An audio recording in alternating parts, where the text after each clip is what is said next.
In a world of remakes and remasters, Are we playing for what was once sacred and cool has now soured and become lame.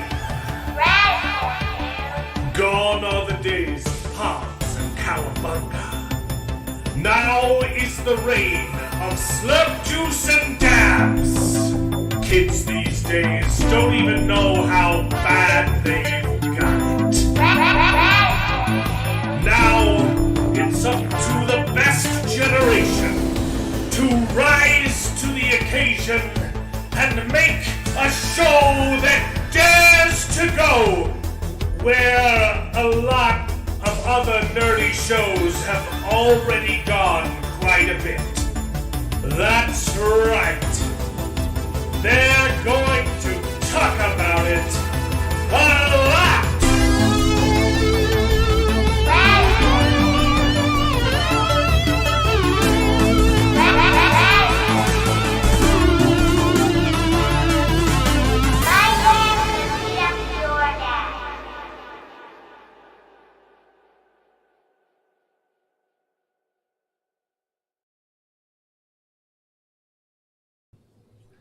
Hello, everyone, and welcome to the show. This is Best Gen, where nerds complain about nerdy things, and it's called Best Gen because all of us on the panel are más o menos from the same gen, and we happen to think that it's the best one, not because we as people are better, but our movies and entertainment certainly were. So strap on in and prepare to wax nostalgic as we reminisce upon the days of yore while simultaneously complaining about Good Omens Season 3. Holy crap, that was atrocious.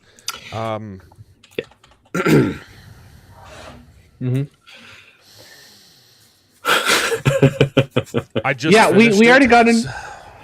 Yeah, David and I already got into it a little bit, and Yeah. we disagree on which one was worse, season 2 or season 3. I think it's season 3. Did you watch Season 2? Did you? Yeah, I watched the whole season. Just now? No. It was I watched it when it came out. Wait, I could not Yeah. finish season 2. no, maybe a little bit afterwards. Season I'm kicking 3 is out on my mission. extremely long episode, but I watched 2 episodes of season 1 or season 2, and I could not finish it. I dutifully It was watched bad. all of Season 2. It was quite bad. I think it's the same level of bad, but there was more of Season 2. Yeah. So it's slightly worse. Drug on longer. Well, my thing is, I don't think season 2 was so. Hey, long time no see. Hey guys, yeah, it's been a while. I Did you watch? This Good Omens? this is kind of a non sequitur, but Jared looks more like Jesus than the Good Omens Jesus looked like Jesus. Right? You popped up and was like, Yeah. That's funny. technically Jesus was likely not white. So no, he was. No, he he was olive skin. complexion. all Right? the, yeah. So The long hair. It was the hair that was He doing it wasn't for a me. black metrosexual with the curly hair. I didn't realize that was Jesus for a long time. Like, I know he kept calling himself Joseph. It was Yeah. cool. Or son of Joseph. Yes, called. yeah. Well, But Yeah. he had a different name. Yeah, Joshua, Yeah, yeah. he said he's Joseph, son of Joseph, or something like that. Anyway, It's Joshua. probably Joshua. Josh. It was his. Great. Yeah. Anyway, Anyway, point of the Anyway. story But is my point is, I think that season 3 was worse because it was so much more blasphemous than season 2. well, Sure, the but show's maybe- even season 1, which is Yeah. a good It- season and a good book, is blasphemous. It's Right. it's And that's why I don't It's hold not- that in it's- particular against it. Yeah. The ending for It sure was different, though. very. yeah. The resolution is, hey, No, you know it what would was way solve different. all of our problems if God didn't exist. Yeah. No, you see, it's way different because season 1 But- treated it like the same way you make fun of your best friend. Okay, but season 3 was like you're really tearing into him and you're just trying to demeanor him and break his spirit. Like completely different things. Technically, season 1 riffed on Christians. It was a little bit, but it was always in good spirit. And Yeah. it just had But- like a hey, Yeah. we know this is Yeah. silly. It's ridiculous that it's the point. The humor is that the angels are kind of evil people. Like that's the joke. it took itself way too seriously in this season, where it's like, oh, we're getting deep, we're getting philosophical here. You know, we actually think we got a point here. Maybe God's the bad guy. Like that hasn't been said 100,000 times. Yeah, but and it's I just want to make sure that everyone knows that seasons 2 and 3, the sin that they commit isn't blasphemy, it's stupidity. Yeah. There is also blasphemy, but that's always been there. Right. It's I don't hold that right. against them, except for the end resolution is nonsensical, for sure. But I don't mind anything else. In fact, all the stuff that they did with Jesus and his character, I thought some of that was really funny. That was easily the best. Especially the part where he's multiplying the pizza and handing it out, and that was great. They didn't love that part. Do anything with it. It led to nothing. That's what I was gonna say. It was only there. It was only there so they could say, "Hey, this is the part that Terry Pratchett contributed," and then they erased it. They literally erased it. They brought that plot point up because, hey, this is the script that Terry Pratchett. Sorry, he didn't write a full script. He wrote a treatment. This was Terry Pratchett's idea for where season 2 should have gone, and we're going to erase it in front of you. Yeah. And it was the only good part of episode season 3. Was Jesus learning the 3-card Monty, which I thought was actually clever. I thought that was funny. It's like you're a fisher of what? What does that mean? What? What? Yeah, his character was great, and what they did with him was great. But then, and to be fair, they did scrub him out of the episode, and they made a little jibe with like, "Oh, I think this is what got me in trouble the last time," and "Oh, my time on here is short. I never get enough time here on Earth," which again was funny, but it didn't amount to anything. It was there for no reason other than to be there. Yeah. They scrapped pointing out that your show is bad doesn't make your show better. Exactly. It was not about the second coming. That was not the focus of the episode. Right. They turned it again about the apocalypse, but their plot was absolutely nonsensical. They didn't explain anything. Just like, oh yeah, the Book of Life disappeared. We don't know how it disappeared. Oh, there's some weird like timey-wimey stuff. David Tennant came, it was like he was Doctor Who again, explaining the weird stuff that was happening with the continuity and everything. But no, it turns out that the angel stole it the whole time.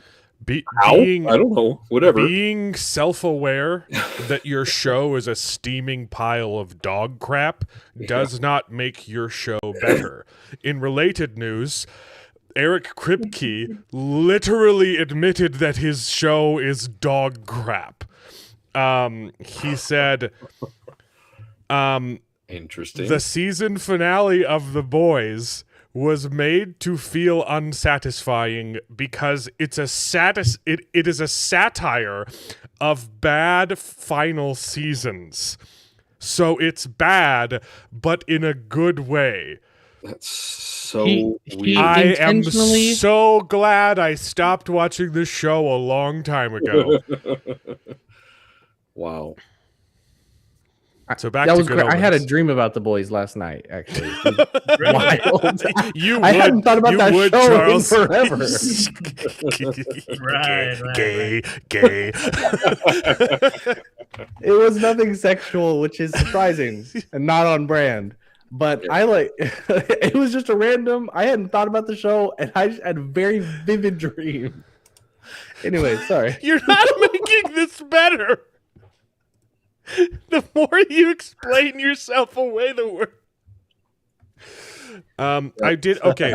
I will say there was a funny joke that I saw on X of one scene from The Boys' final season that I actually laughed at. So are any of you watching the show? No. I've only seen. I don't think I watched the Jensen Ackles in it in the last season.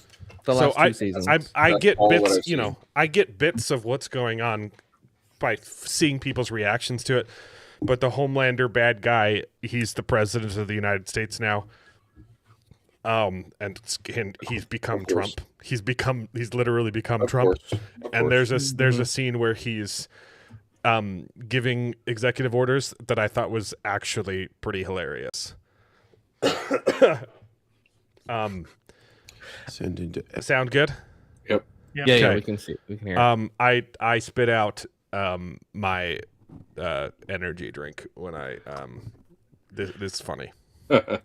Send into every sanctuary city that took in starlighters. Issue an executive order banning abortion. Also, breastfeeding is now mandatory. Babies need their mothers, not fake milk. Actually, outlaw that too. Sure. Ban nut milk. Wait, you're. It gets better. It gets better. Ban nut milk. This is quite possibly the greatest. Like, it's funny because like they're writing it as satire, but it's actually genuinely hilarious. And I 100% agree with the next statement. Not that comes out of Homelander's mouth. Okay. Ban nut milk. The greatest trick the devil ever pulled was making you think nuts were milk.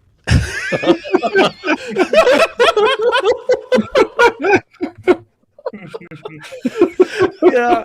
That's fantastic. That's great. Oh, it sucks. Mexa. Hey. I think The Boys could have been a really good show. Season 1 was fantastic. It could have been. Yeah. Yeah. Season 1, it was still too sexual for my taste, but like you could, it didn't show much. I don't remember. Jones, you were just barely talking about your dreams. You didn't just show someone. Yeah, Okay, all right, but it has so much to go for it. It's such a great Premise.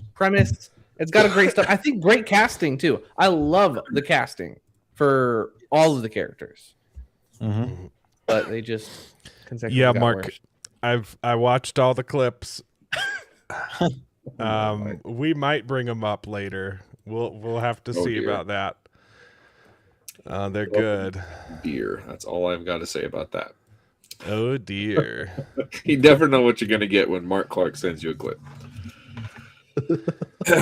Anyway. Okay. Yeah. We got some wonderful people in the chat. We skipped over that. We got Mark Clark, our channel member, our inaugural channel member. If you want to be cool like Mark Clark, it's 99 cents. I made it as cheap as possible. You get access to emojis, and you can sleep at night knowing that you're helping feed my kids. And you get access to early access. That's fun. Charles, oh dear. Don't encourage it. I'm not singing that one. Mark Clark has been a member for 43 months. Heck yeah, Mark. That's a lot of months. I didn't see a gun. I did not That's see a gun. $43. My phone. I was plugging in my phone. And it looked like you were brandishing a weapon on Yeah. stream. I was polishing my firearms. That's one way to put it. Oh yeah, Louisiana. Good luck, Louisiana. That one's important. I haven't heard what's going on in Louisiana. What isn't, man? So, Good Omens. Let's just rip off this Band-Aid. Yeah. It's atrocious. It's absolutely atrocious. It's everything that was wrong with season 2, just more of it, and more boring. Yeah. Did you guys notice the acting was atrocious in The this? acting was terrible. Yeah. Also, The sets were also budget, I think their budget got cut out from under them. They reused several Rightfully sets, and the set dressing was absolutely atrocious. It looked like they were filming in a tiny. That's understandable. The show studio. basically got canceled, and they're like, "Okay, we'll give you one episode, right?" But holy crap! Did you notice his prosthetic nose when he went to go infiltrate hell? Which it was wasn't even supposed to a be. property. It was supposed to look bad, but It was. Oh my or no. Well, I don't know. I mean, because all of the other ones kind of had weird makeup on too, so I kind of took that as being purposeful. It was. You could tell it was cheaper. I took that. You could tell it was cheaper.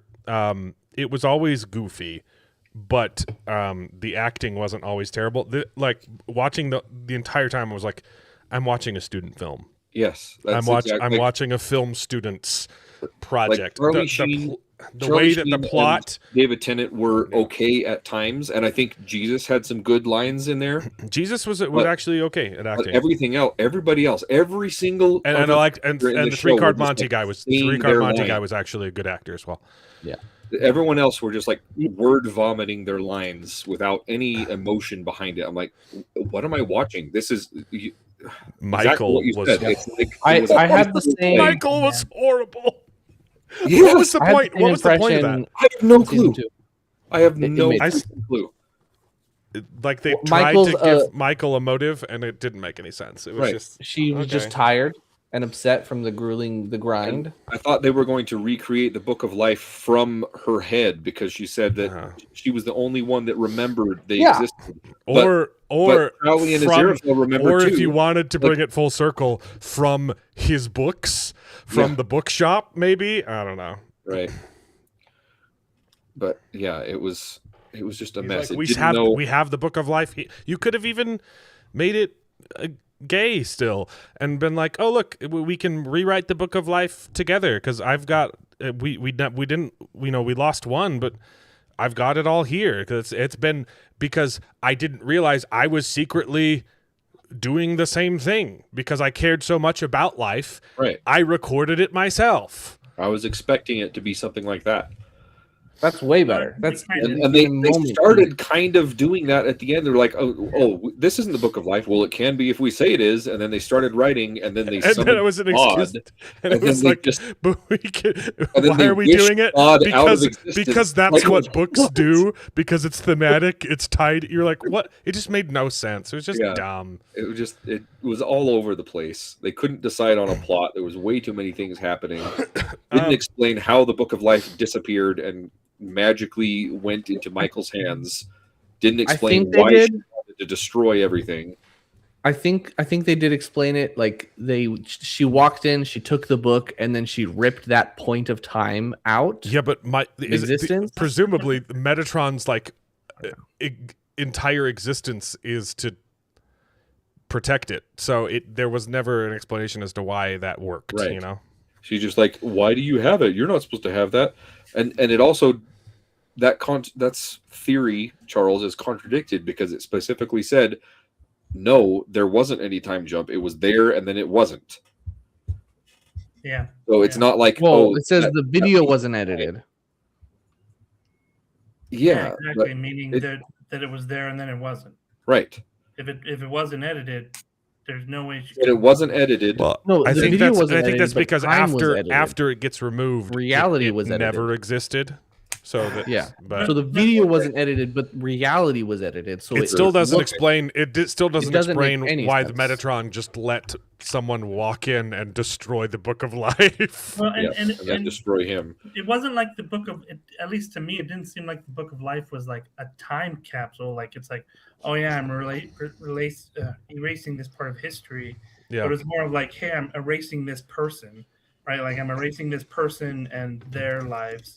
Yeah. And so that's like, so it wouldn't make sense to be like, oh wait, I'm ripping out 10 minutes past, like. The mechanics of it didn't really make a lot of sense. None of it made any sense. The way that it was the plot, the way that the plot was structured, the way that events happened, it was just things happening for a reason. None of it was connected until maybe like the last 10 minutes where they retroactively said, oh yeah, there needs to be a plot here, and then they explain it and you're like, what? Yeah, their philosophizing in the end was absolutely nonsensical. Like they were trying to be deep and poignant, and it's like, you are spouting absolute nonsense. This doesn't make any sense. I'm 14 and this is so deep. Yeah, it's like, yes, they can get to the center of the universe. Like what? Like, yeah, but how did Michael get there? With the book. With the book, right? Okay, yeah. But yeah, it doesn't make sense either because the whole thing was, why do you? Crowley's question was, why did you create mankind with or humans, whatever. And God doesn't even have an answer. God Yeah, doesn't have an God answer. doesn't have Well, an answer I don't to know. that. I guess I created it and now it's gone. You're like, it But then doesn't. the whole thing is like, oh, it was supposed to happen. Like all of this was under my plan, and they didn't really have free will. It's like the Right. whole Calvinist argument. But what was the plan? God was pulling the strings, and all this was supposed to happen, and everything was supposed to come to an end because that's how it was supposed to happen. I'm like, you literally said that this is the book of life, and Michael is going against God's plans and destroying God's creation, but then all So of it is part of God's plan anyways. It was It's the like, definition you of can't have it wanting to both have their ways. cake and eat it too. Exactly. He's like, oh yeah, she's They're destroying like, all of it's creation. God, I'm sick of it. And they then- wanted to say God is bad, It's so but stupid. also the entire episode was going against what God had planned, and so you're like, right. I'm still trying to wrap my head around them like writing God into existence so that they could ask her a question, and like why would that work? Why would just picking up a random book and saying, "Hey, this is now the book of life," but God was always in the room, but now we have to write in this book if we want to talk to. It was just like, okay, great. It was so It was dumb, bad. especially when I mean, the I first guess you two could say because seasons they're were like, divine beings. it's kind of the same thing as in Supernatural. Part of my issue with that is they're like, oh yeah, God is like taking a disinterest in the affairs of the world, and the angels and demons are just running amok trying to keep everything afloat, and God is not interested in everything.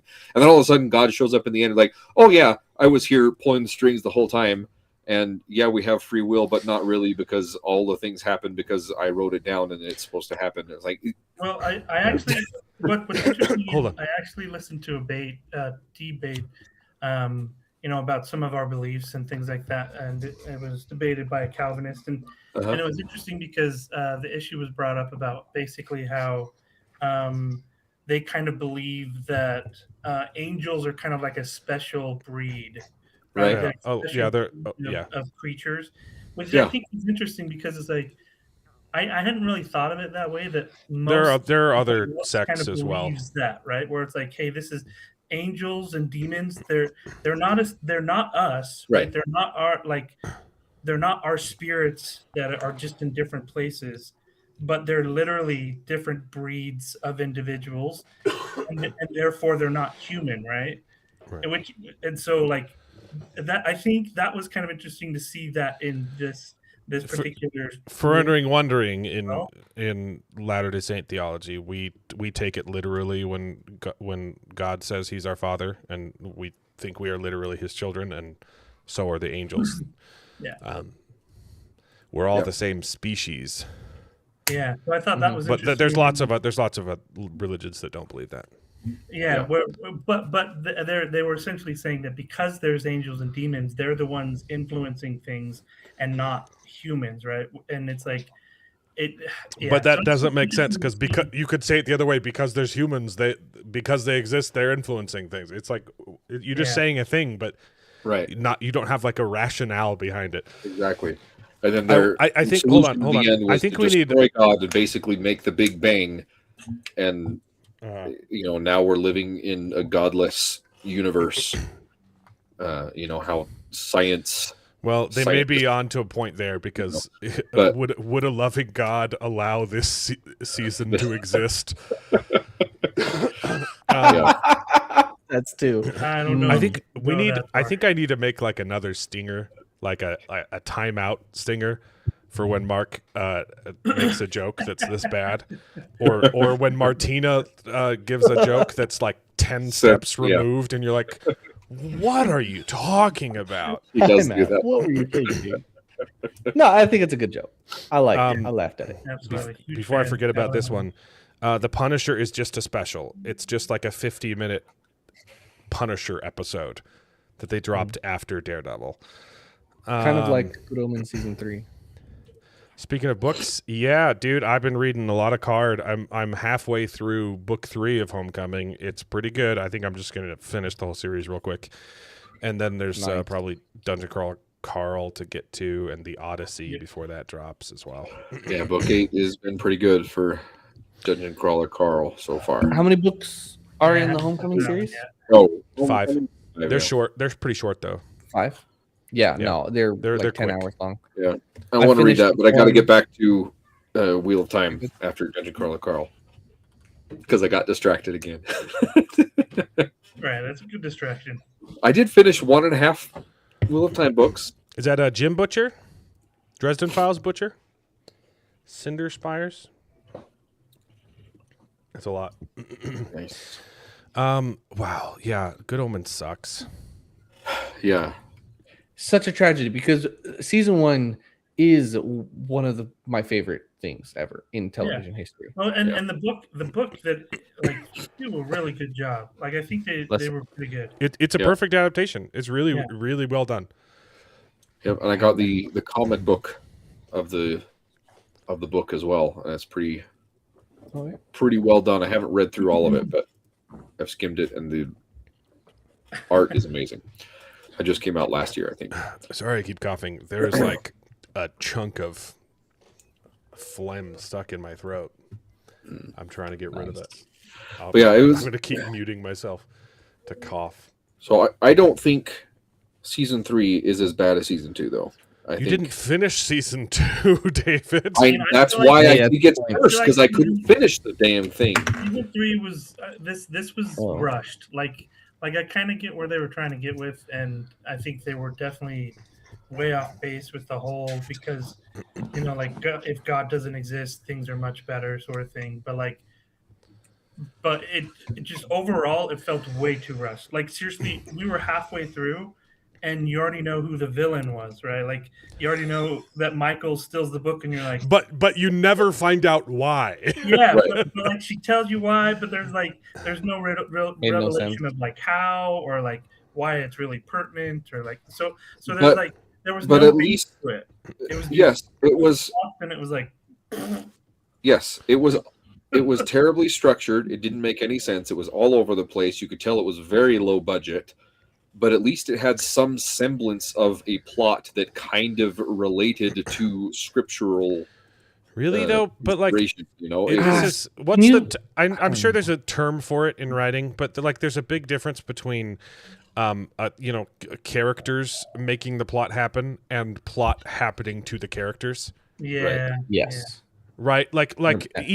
even with the notorious example of Indiana Jones, Yes. and not the Last Crusade, and the Temple of the Ark of the Covenant. What's Raiders of the Lost Ark? There we go. Yes.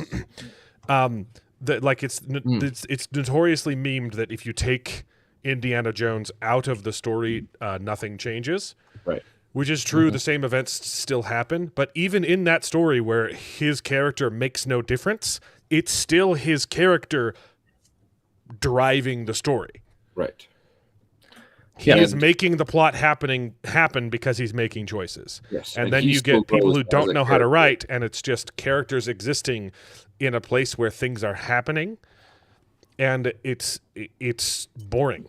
There's no reason to be connected to the plot. There's no through factor. There's no driving force, and the characters themselves are just along for the ride, and that's why a lot of it feels so disconnected because it's literally not connected.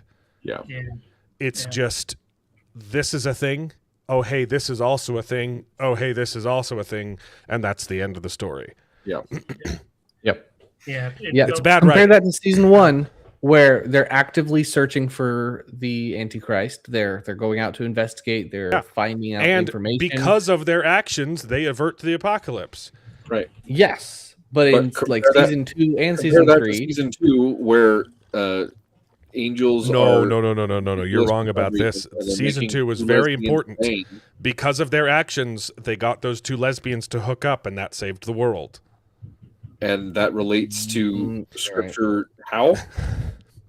That wasn't the point we were talking about. Exactly. But My point is, season 2 is not Good Omens. It's a completely Got it. different premise. yes, it is. Starring the characters of Good Omens. Uh-huh. Whereas this one actually kind of tried to get back to what Good Omens was supposed to be. It failed at Sure. it. It was terrible, but it was still more Good Omens than season Right. 2. The only Season part of 2 it was that did that stupid. was the teeny tiny nod to Terry Pratchett that they immediately True. abandoned and decided to do also- something else with it. I mean, Yeah, I think that's worse. as And terrible- then as they terrible had as I the hate the Book freaking of Life, audacity to slow zoom in on a portrait of Terry Pratchett at the very end. Yeah. Screw you. That was in very poor taste. Oh, so that was another thing too that I didn't like about the ending as well, is because it's a stupid decision. It's wish God another out of example existence, of wanting to have their right? cake and eat it too. Exactly. They're like, okay, we're going to not exist anymore, so that humans can exist in their perfect paradise and have perfect free will and not be influenced by God, angels, and demons. But then they're all there in the finale, and everything is back to happy, lovey-dovey. Everyone lives happily ever after. And it's like, but why though? You just undercut your entire ending premise. Yep. It was And so it stupid. showed them disintegrating as well. Right. So it's like, God just recreated the world without God in it, but also recreated them, but not as angels and demons, as humans. And then they live out the life that they were giving up. Like, this is so stupid. Are you guys ready for this comparison? Much like the show Good Omens and the main characters in it, Jared is focused on side quests right now before he finishes the main storyline. Guys, that's just how I roll. Like, He's seriously, leveling up before the boss fight. I don't know if you guys have heard much of Crimson Desert, but I've spent so much time just getting distracted doing side quests, because Yes. that's just how it is for any Yeah. game. Crimson You liking Desert Crimson came Desert? out a month ago. How long have you been I know. married? You can't blame your lack of children on Crimson Desert. Well, I mean, it's certainly not helping. That's for sure.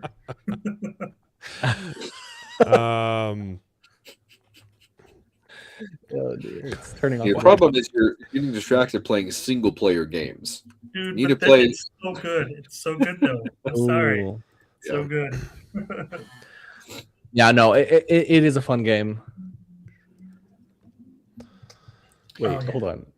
Oh, It goes on sale, there's a Mortal Kombat joke here about finishing him.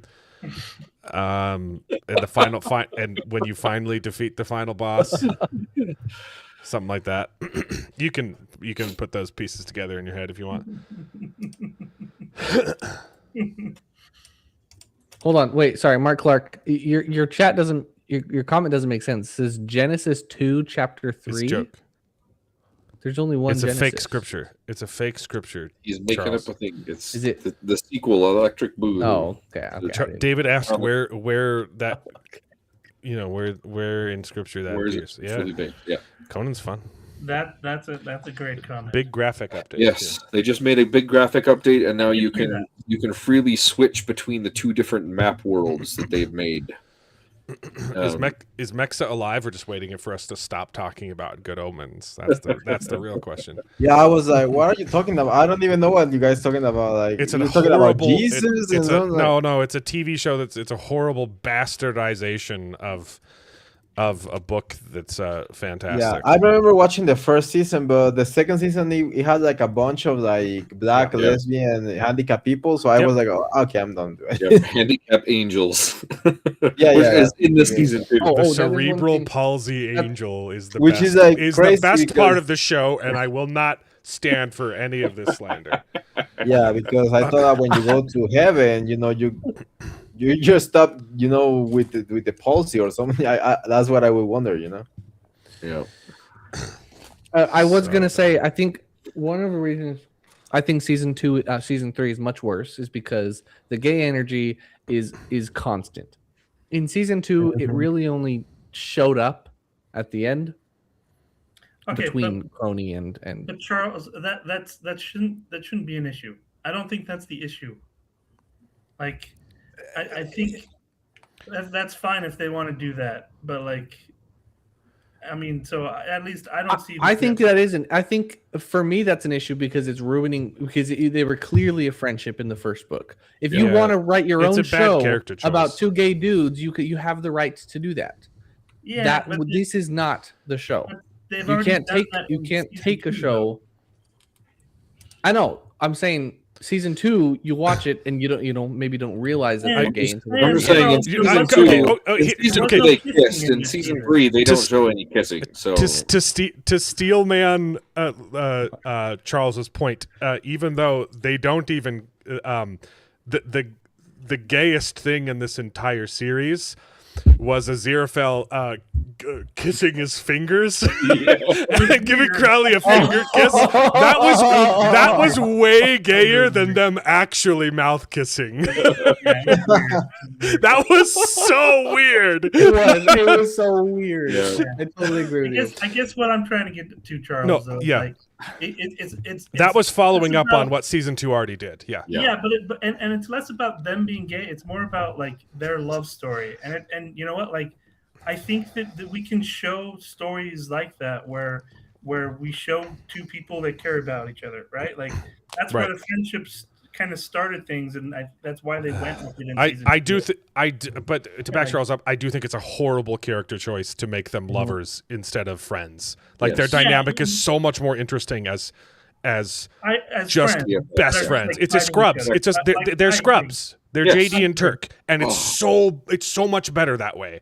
I absolutely agree, but I'm just saying that like I like with season 3, like you get into the depth of their relationship, right? Like and then at the very end you get to see them live out their lives as if they weren't constantly good and evil fighting each other. And I think that could be a story to be told.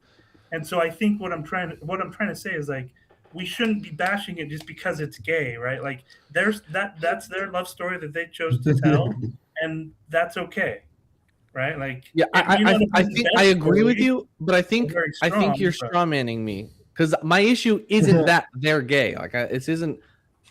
I obviously I don't find it it's appealing. I'm a little bit queasy whenever I see gay stuff, but that's not the issue I have with it. The issue Charles's point was that it was basically hijacking someone else's story to tell that story. Exactly. Yeah. Exactly. That was my issue.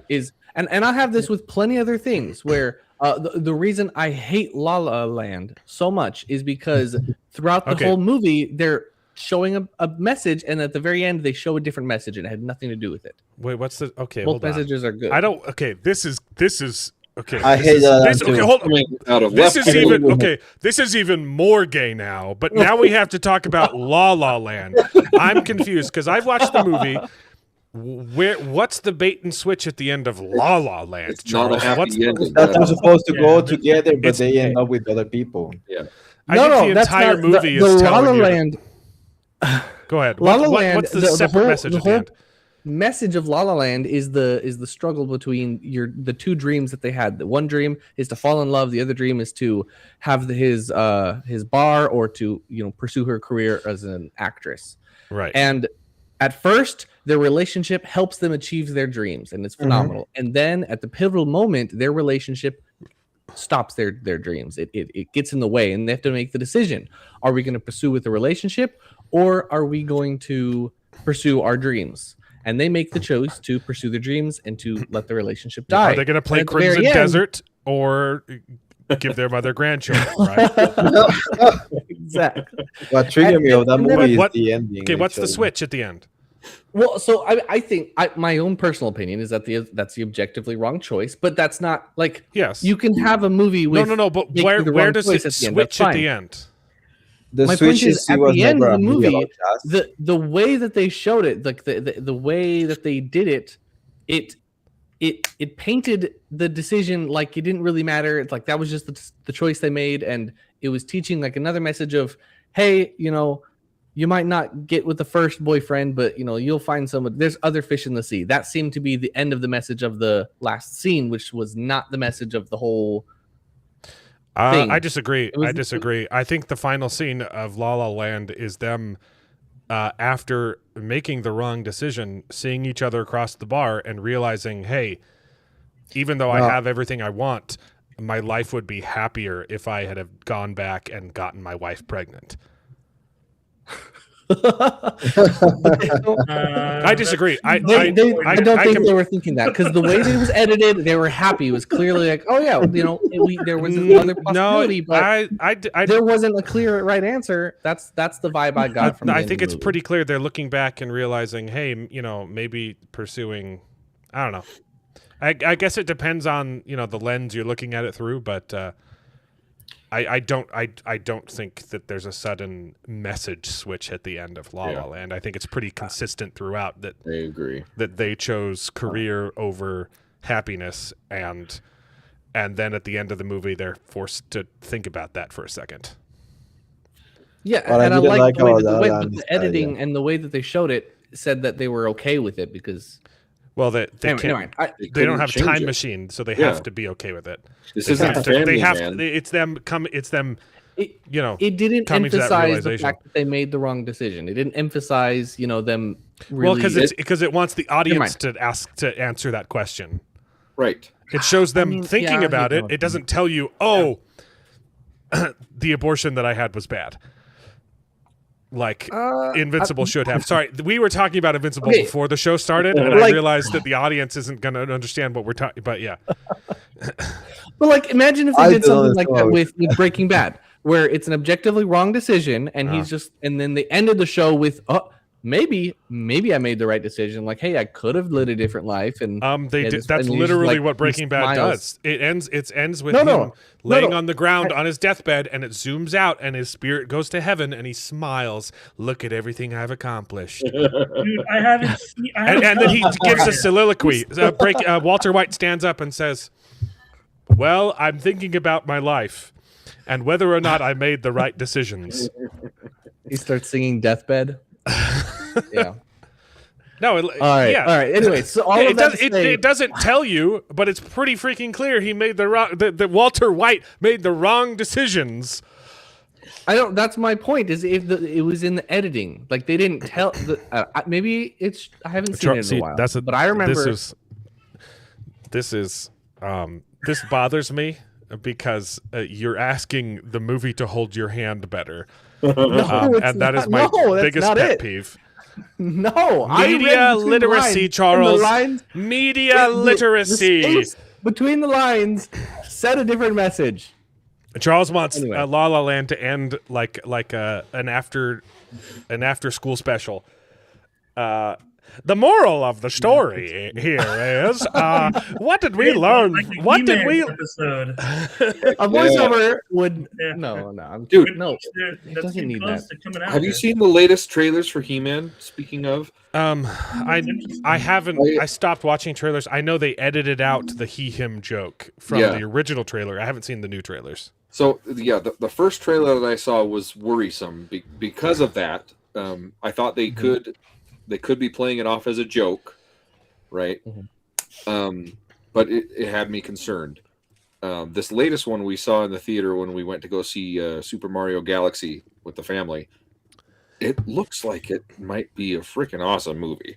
Yeah, I'm- honestly, I'm the kinda action looks getting- pretty It good. looks like it's got potential. The I action definitely looks wanna really get good. It looks like it's staying. I true like- to I the like characters and who they are. The style, the visual style they went with. I think it looks Yeah. pretty clean. So Oh, yeah, I mean, yeah. I'm still reserving my expectations, but Before we Cautiously move on, though, optimistic. I'm hoping. Yeah. I want to make sure that we give Mexus some time to talk about the La La Land episode. I mean the La La Land stuff. 'Cause What? I think he had a few points I'm just trying to get. I would just say that La La Land is the thing that got me angry about La La Land is because it's not jazz. So I went into the movie thinking it was jazz, but it's just musical. Okay, I'm sorry. That's the gayest thing that anyone has said But on I the was show studying tonight. jazz. I was studying I'm jazz. sorry, but the time signatures on the songs in La La Land weren't jazz, okay? They were all 4/4 with 6 and 8. At the most, bro, they were all 4/4. That was pretty gay. No, I do. You That's are great. right about that. Yes. Yeah, that was my take about. Oh, that's the only thing that I didn't like about it. Oh no, mom's watching the show.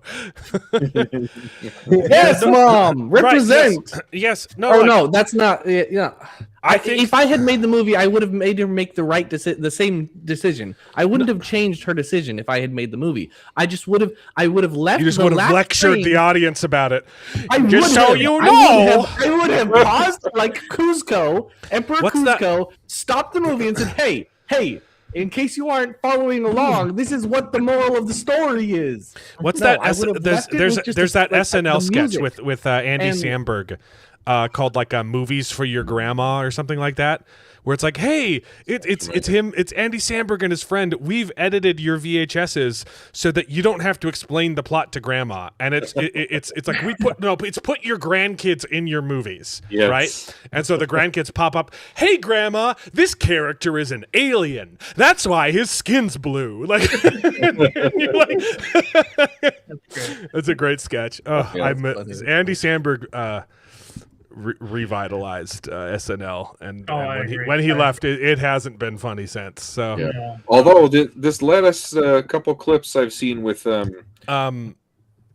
with Matt Damon had some pretty good yes, sketches. Matt Damon. I actually sent You I sent me actually one of them, sent and then David. I saw sent him. another I one. sent him a short from a sketch. I was like, I actually laughed at this. This is really funny. Yeah, and then Yeah, I saw yeah. another sketch with Matt Damon. I'm like, that wasn't too bad either. That was really good. I forgot what it was, but Yeah, I've been seeing a lot of those lately. Rio Bravo. I've got it pulled. I that one's a classic. I've heard of that one. I almost watched it at one point, but I never actually did. So that is a John Wayne MILF film MILF. that I should probably watch. I hope it's not whatever that was. That you yes, wanted. whatever Mark- came out of your mouth. I hope. MILF, Yeah, I film. Yeah. That's what is that? that's fair. That's fair. No, I don't think so. I reject this comment, Mark. Reject it. Reject it. It's got No, are you kidding me? La La Land No. would have been one of my favorite movies if it had not been for the bad. I- But look, it's a good movie.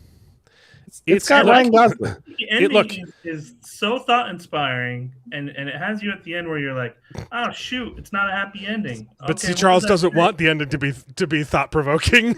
Yeah, it's like Charles doesn't want you to think about the ending. Oh. He wants to be told what the ending's about. It's not straw Look, man. I will admit, it's a toss up though, because yes, watching La La Land is a little bit gay, but also it's Ryan Gosling, so like it's understandable. Doesn't that make it you a know? little bit more gay because you're doing it for a man?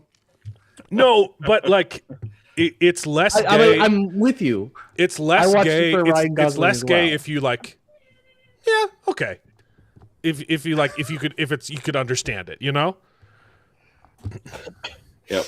Wait, what? Ryan Gosling made Project Hail Mary better. Exactly. I see It what it wasn't 100%. until Project Hail Mary, honestly, that I was like, okay, I get why everyone's into Ryan Gosling. Look, yeah, Really? Ryan Yeah. Gosling. Ryan Gosling is the kind of person that, Like, he's as a fine. man, as a very straight man, Ryan Gosling is the kind of person where you're like, oh, I understand what women find attractive looking at Ryan Gosling. Gay. Not that I'm the gayest attracted thing to you Ryan have Gosling, but I'm like, if I looked more like Ryan Gosling, I wouldn't mind, you know?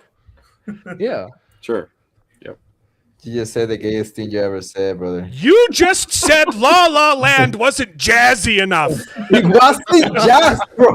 It's a musical. No, man. I think. Anyways, we have gone on so many rabbit holes. I don't even know what we're talking about. Are we still talking about Good Omens here? We were talking about I Good think Omens, so. and then we started talking about what got us on this tangent before. I was talking about because La La Jared Land. was calling me homophobic, and I said I don't have a problem with them being gay. I have a problem with them. I have a problem with kidnapping La La Land. It was the same issue. Like, if you want to tell a love story, that's fine. Even Mexa watched La La Land. I have no faith in humanity. It's perverted. Even I was that- studying even- jazz back then, bro. I was in music school studying jazz, so they made me watch that movie. He too will not be giving Jared's mother grandchildren. Yeah. Like, my point though is that it was never a love story. It was never meant to be a love story. It was supposed to be a friendship between a demon and an angel. La La Land was supposed to be a love story. Okay. Sorry. Good Omens. Good Omen. Yeah. No, I get what you're saying. Obviously, I'm as a straight man, I am revolted. As a straight man, I find it gross to see two gay dudes kissing. Obviously, but it's not. And obviously, as a Christian, I find it immoral. But like putting that aside, that's not the issue I have with it. It's that they. That's Right. fair, and yeah, that's fair. I definitely put you in that position. Congratulations, Louisiana. Did I get the right state? Quick, scroll back up. Louisiana. Oh, I'm so good. Yeah, that's good news. Good news on that. In more politics, this one's funny. Are you guys following the LA election? No. Mayoral stuff? So it's maybe Spencer Pratt is an influencer. He's running against Karen Bass, who who allegedly intentionally burnt down the Palisades. Yeah, I remember that. I didn't hear about that. Well, he's running a great campaign. Maybe I pull it up. Okay, hold on. I've seen a lot of his stuff. He's living in a trailer, right? Yeah, maybe we lead with that down? one. You need some context for this. His house burned down in the Palisade fires, and he's running a really good campaign against Karen Bass. And it's not working. And she's accusing him of intentionally burning down the Palisades for insurance money or something. No, he's accusing her of she's just terrible. Like, yeah, whether or not the fire. Well, no. They found out. They blamed the fire on climate change. It was very recent. Like last week, they found out it was actually terrorism. It was a radicalized leftist that started the fire in the Palisades. So he's using that as part of his campaign and doing stuff like this, which is really cool. This is where Mayor Bass lives. You notice something? Or here, where Nithya Raman's $3 million mansion sits. They don't have to live in the mess they've created where you live. This is where I live. They let my home burn down. I know what the consequences of failed leadership are. That's why I'm running for mayor. For my sons and the rest of us Angelinos that want to stop these corrupt politicians from destroying our city. We are going to get the golden age of Los Angeles back. This is where... That where his house actually was? That's Yes. kind of what it looks like. Yep. Oh my god. that was a good commercial. It's a good commercial. That was a good ad. It's a good ad. He's also been dropping some AI I'm Karen. fun Uh-oh. videos. This is good. This is pretty good. I'm Karen Bass, and I'm running on my accomplishments. Sounds right. Los Angeles on fire. Mayor nowhere to be found. We were so prepared for wildfires. I didn't even have to be in the country when the town burned. I've addressed the homeless problem. Now, most of them won't stab you as long as you don't make eye contact. Our climate change policy is so strong, we've brought down energy use in the Palisades.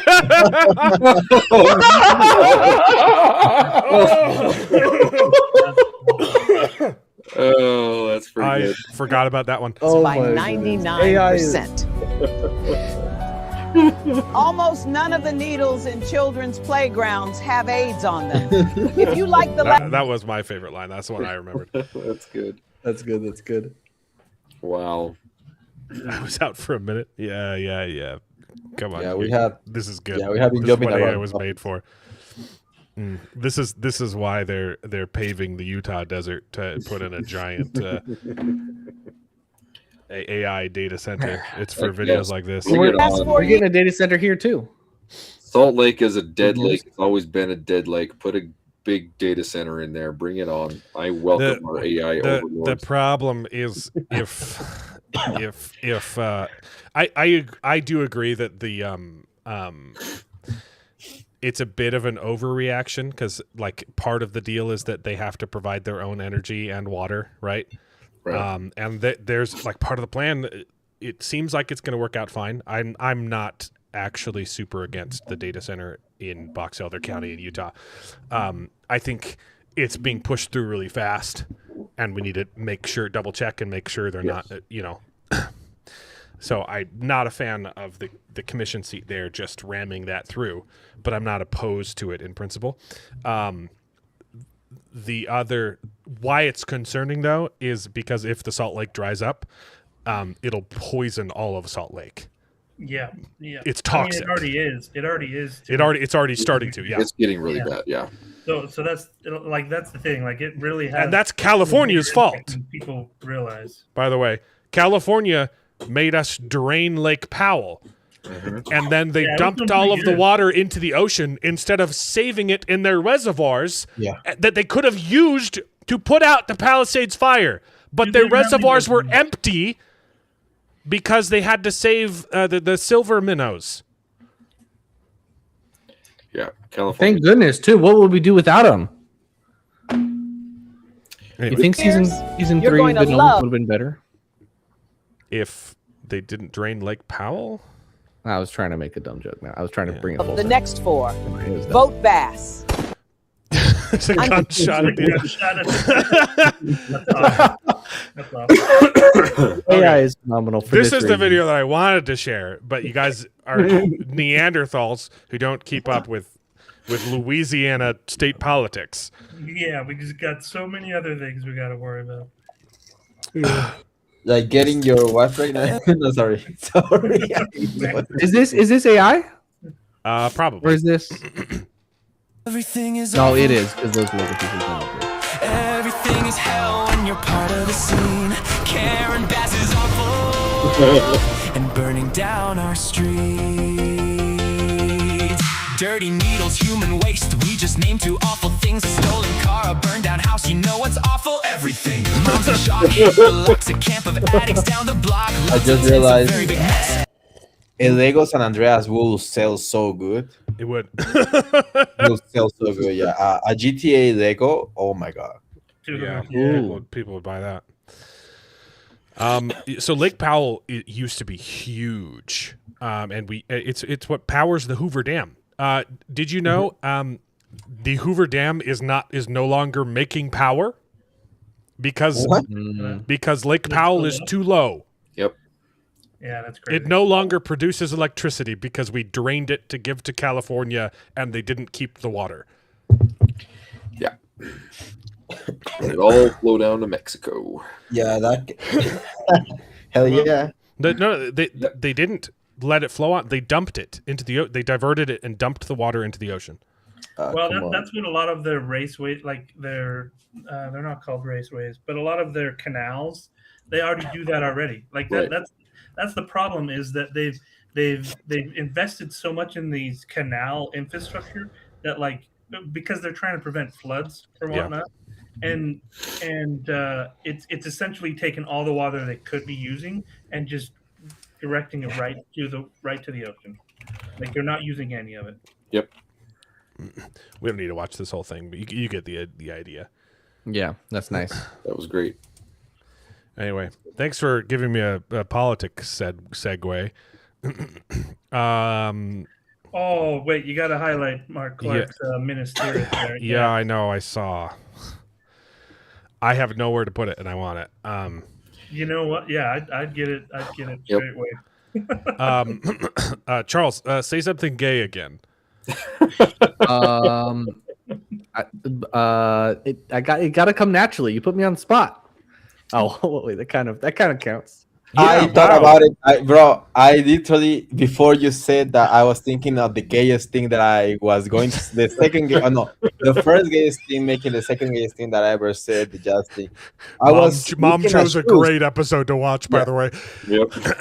I'm trying to get running shoes, and I was looking at the catalog, and it says, "Bro, like, why are women's shoes so much cuter and so much cheaper than men's shoes? Because they have better designs than the just black and white men's shoes, And I Since was when like, have women's shoes been cheaper than men's? yeah. Wow. Thanks, I don't Mexa. know. That was super gay. No, I said that they were cuter and cheaper. Yeah. Speaking of gay, this is a good segue. To promote The Mandalorian and Grogu, Pedro Pascal went on The Late Show. Is it called The Late Show? The gay show. And made out with Stephen Colbert. I thought his show was canceled. Did they uncancel it? It is canceled, but it's not canceled yet. It's canceled, but they're still contracted for a few episodes this year. Yeah. This will save it. Oh my gosh. Well, I don't think he's trying to do that anymore, but that's all. I mean, Man, I thought the Force was female. No, the Force is now gay. Well, what did you assume their gender? That's right. That's on. I'll take. Okay, we need like an admonish thing for Steven. We need more stingers. I need a timeout. I need a timeout stinger, and I need some kind of like admonishment stinger. Yep. That is on me.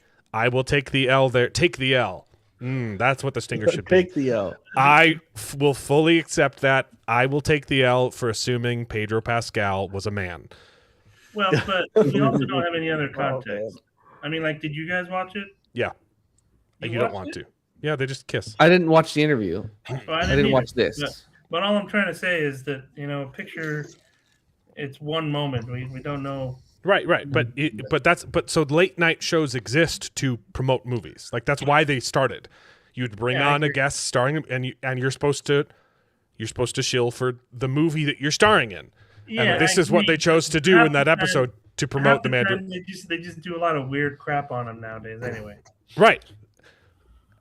This is pretty weird. Yeah, it is. Like your job in appearing on the show is to promote the movie that you're going to be in. It's literally part of their contract. They have to do these press junkets and late night shows and say, hey, go check out Mandalorian. They play a clip from the movie. Go check out Mandalorian and Grogu in theaters. Yeah, obviously. So they have the right to do this, obviously. It's just bad taste, and we have the right to criticize them and call it gay. And what does it have to do? Oh, no, I'm just one iota with the show. I don't think we know the context, right? So. I mean, the context is he was there to promote Star Wars. I know, but as far as the conversation and, what led up to it, all that stuff. You mean the moment leading up to, right? Yeah, that's crucial. You guys were dishing. You guys were giving me a lot of crap for not getting into that moment leading up to those sorts of things, right? Before, so those are crucial. So I didn't want to watch the gay moment. So, Al, you watched it then, Alan? Was there anything? It's dumb. It has nothing. It's just. It's bad optics, is what it is. Yeah. Okay. I guess my question is, how does this come up? Like, what? How does kissing have anything to do with promoting? So the movie? I don't want to. Does he kiss Grogu? Does he kiss Grogu? Yeah, is that why? It's like, it's just show us what you did to Grogu. I mean, technically not a child. He's older than the Mandalorian. See, if it was Ryan Gosling, he'd be doing it ironically, right? Yeah, but it would be less he's gay. Not doing it unironically, right? Like that's what I'm trying to say. Yeah, I'd be okay if it was Ryan Gosling. Obviously, they're not actually gay. I don't think they're actors. I mean, I think no. They can do it. Pedro Pascal's gay. Yeah, is he? Yeah, he came out as gay. I'm pretty sure. Oh, really? Yeah. Or that maybe, doesn't surprise me. It was after he was getting soft canceled for like groping a bunch of women. in press yeah. junkets and stuff. His PR team told him to come out as gay. So, whether or not that means he is or not, like yeah, like that's some important context. I don't want to assume anything. Yeah, that's a Kevin Spacey situation. Oh no, I'm in trouble. I'm gay. Yeah. Anyway, more news. Someone sent this to me. Neon reteams with Nirvana, the band, the show, the movie director Matt Johnson, and a new movie deal. With Finn Wolfhard, I'm presuming, because he's in the picture. Yeah. Okay. Yes. Yeah. It was just kind of news about his new thing, his new movie. Somebody picked it up. Sorry. Hold on. Inspired by true events behind the bust. Okay. I thought it was saying true events about Matt Johnson's life. No, true events behind the bust of a Vice Canada editor who recruited young people for a drug smuggling operation. I'm already in. This movie's going to be amazing. Oh yeah, because it's a Matt. I'm down. Of course you're in. baby. I think I sent you this at the beginning of the week, so I don't remember everything, but there might be some details of I vaguely remember that he's not fully in charge. I'd be okay if it was Matt Johnson and Ryan Gosling kissing on the Tonight Show. Why did it scroll up? It's Dirties, dude. Watch the Dirties. So good. Really good.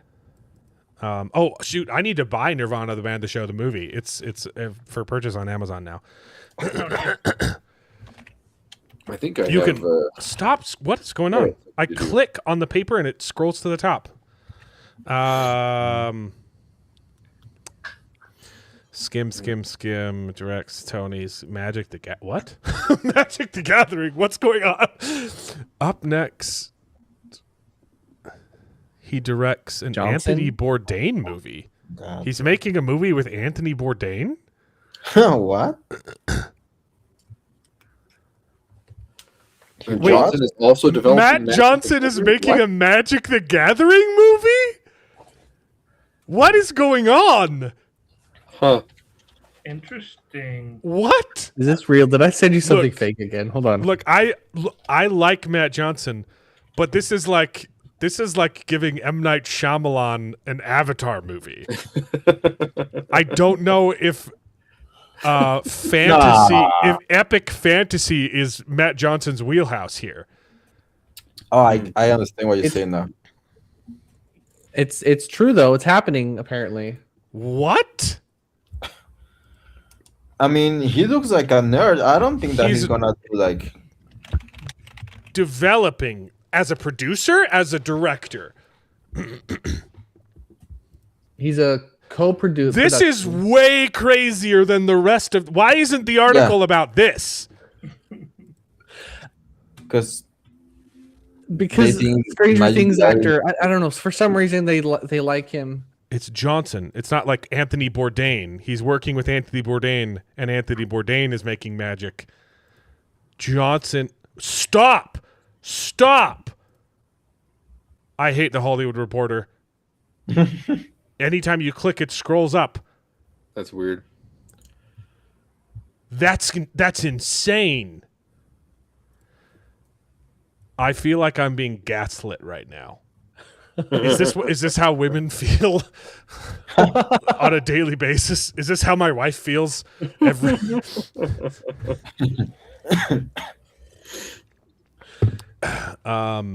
That's crazy. Okay, Stranger Things, Paper Tiger. That's a movie. James Gray and Sebastian Stan. What? I don't know why it's bringing this up, but yeah, because that's connected to Neon. See, that's what I thought this was.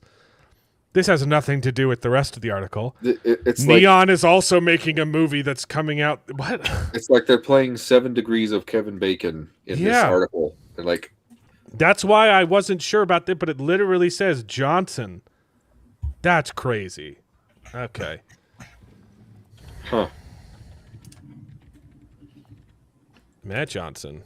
Filmography. IMDb. Untitled Magic the Gathering film. What He's the director and producer of an upcoming Tony. Magic the This is Gathering the Anthony Bourdain. He's as a writer. Uh-huh. He's not the writer. He's a director and a but producer. I'm saying that's what the Tony is. Oh, okay. That's what this is. Wow. It's not. No, So okay. There's two different movies in development. Got it. I'm saying it's not on IMDb yet. Right. That's probably what this is. Where are you getting? I'm looking on his Wikipedia page. Matt Johnson's Wikipedia page. It's got two. Let me look at the. This is bizarre. I can't imagine a Magic the Gathering movie. There's like an epic. It's.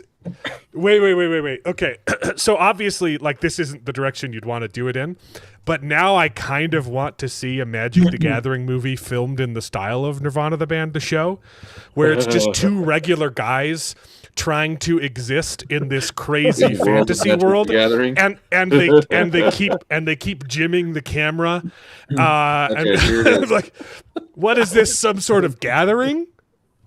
All right, I'm sending the link in the private chat. That is the. I would love that. That is the source. Oh man! By the way, the source for the other untitled no, this is crazy. Is this Hollywood Reporter article? So it's a circular source? No. From the Wikipedia, it's got two sources for the upcoming films. The one for the untitled movie Magic the Gathering class movie being made by one of my favorite directors who doesn't seem qualified to make an epic fantasy movie. That's what we're ranting about. Why Matt Johnson? This is Movie Web. This isn't a great source either, though. Yeah. That's what I'm saying. That's the only source listed in the Wikipedia for this upcoming thing, and that's the only reference that I can find for this upcoming. It was reported that he was being eyed, and he has now confirmed. Okay, so this is something that Matt Johnson said. What apparently? It's not the same. It's not this. It's not the same project with Finn Wolfhard about drug smuggling, is it? Right. No. Dude, wait. I just have to get some clarification. Is Nirvana the band by Johnson? Johnson's the one that did that? Yes. That's why you guys are so obsessed. Okay. I see. It's starting to make some sense. Yeah, Matt Johnson did that. Nirvana the band, the show, and Nirvana the band, the show, the movie are both fantastic. Oh, they don't even. I just hope Zendaya's in it. There we go. You know, she's in. No, please no. Oh no! If someone tries to cancel me, we can just play this episode as proof that I'm an ally. Because I'm gay. Got it. We got it. That was a good one. Though. This is crazy though. Speaking with MovieWeb about the status of his Magic the Gathering, Johnson explained, "I'm still in the middle of it. That's very much happening. It's the biggest project I've ever been a part of in my life, and I'm amazed it's happening. As of today, as of this conversation, it's very much full speed ahead." Okay. I did say that this is somewhat analogous to giving M. Night Shyamalan Ding Dong. an Avatar movie. Yeah. But it's also not super far off from giving Peter Jackson a Lord of the Rings trilogy. Yeah. Peter Jackson was a nobody before Lord of the Rings. He'd made The Frighteners, which is great. Good point. But it's like that's like a student film. Yeah. This is crazy. I will say technical abilities, not even considering his technical abilities, right? Which he is a phenomenal editor. I've never seen him do like, well, I mean, Blackberry had a pretty big budget, not fantasy budget, and it's different medium too. But like, he really upped his game when he was given more money to play with. Like, you can tell he used it well. Like, he used fantasy's a different beast. Technical prowess aside, Matt Johnson is absolutely the kind of nerd you would want making a Magic the Gathering movie. He's autistic about nerd crap. That's kind of the entire Nirvana the Band, the show. It's them just spurging out about nerd crap. This... I'm in the bargaining stage right now. Like, I'm still trying to process this, but this could be a good thing. That's crazy. Why have I of all people not heard of this until just now? Because you gay.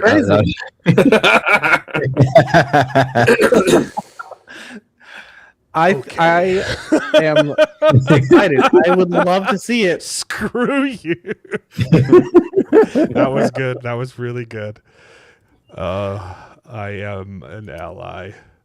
No, I didn't know about it either. It's a really good project. Not gonna lie. I'm kind of like. You've seen the Dirties, right?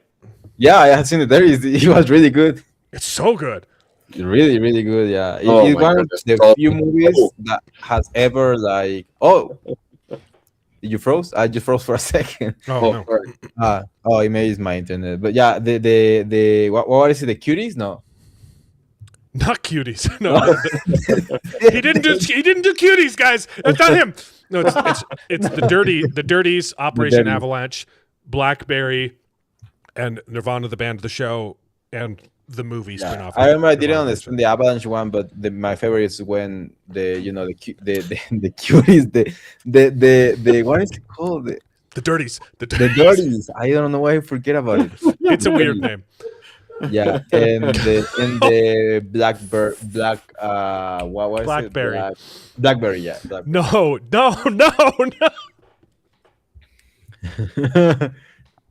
Now you have to go. I want to go see Mortal Kombat this week. Not The Devil Wears Prada. Now you have to go. Now that's the biggest. I also have to watch Mandalorian and Grogu.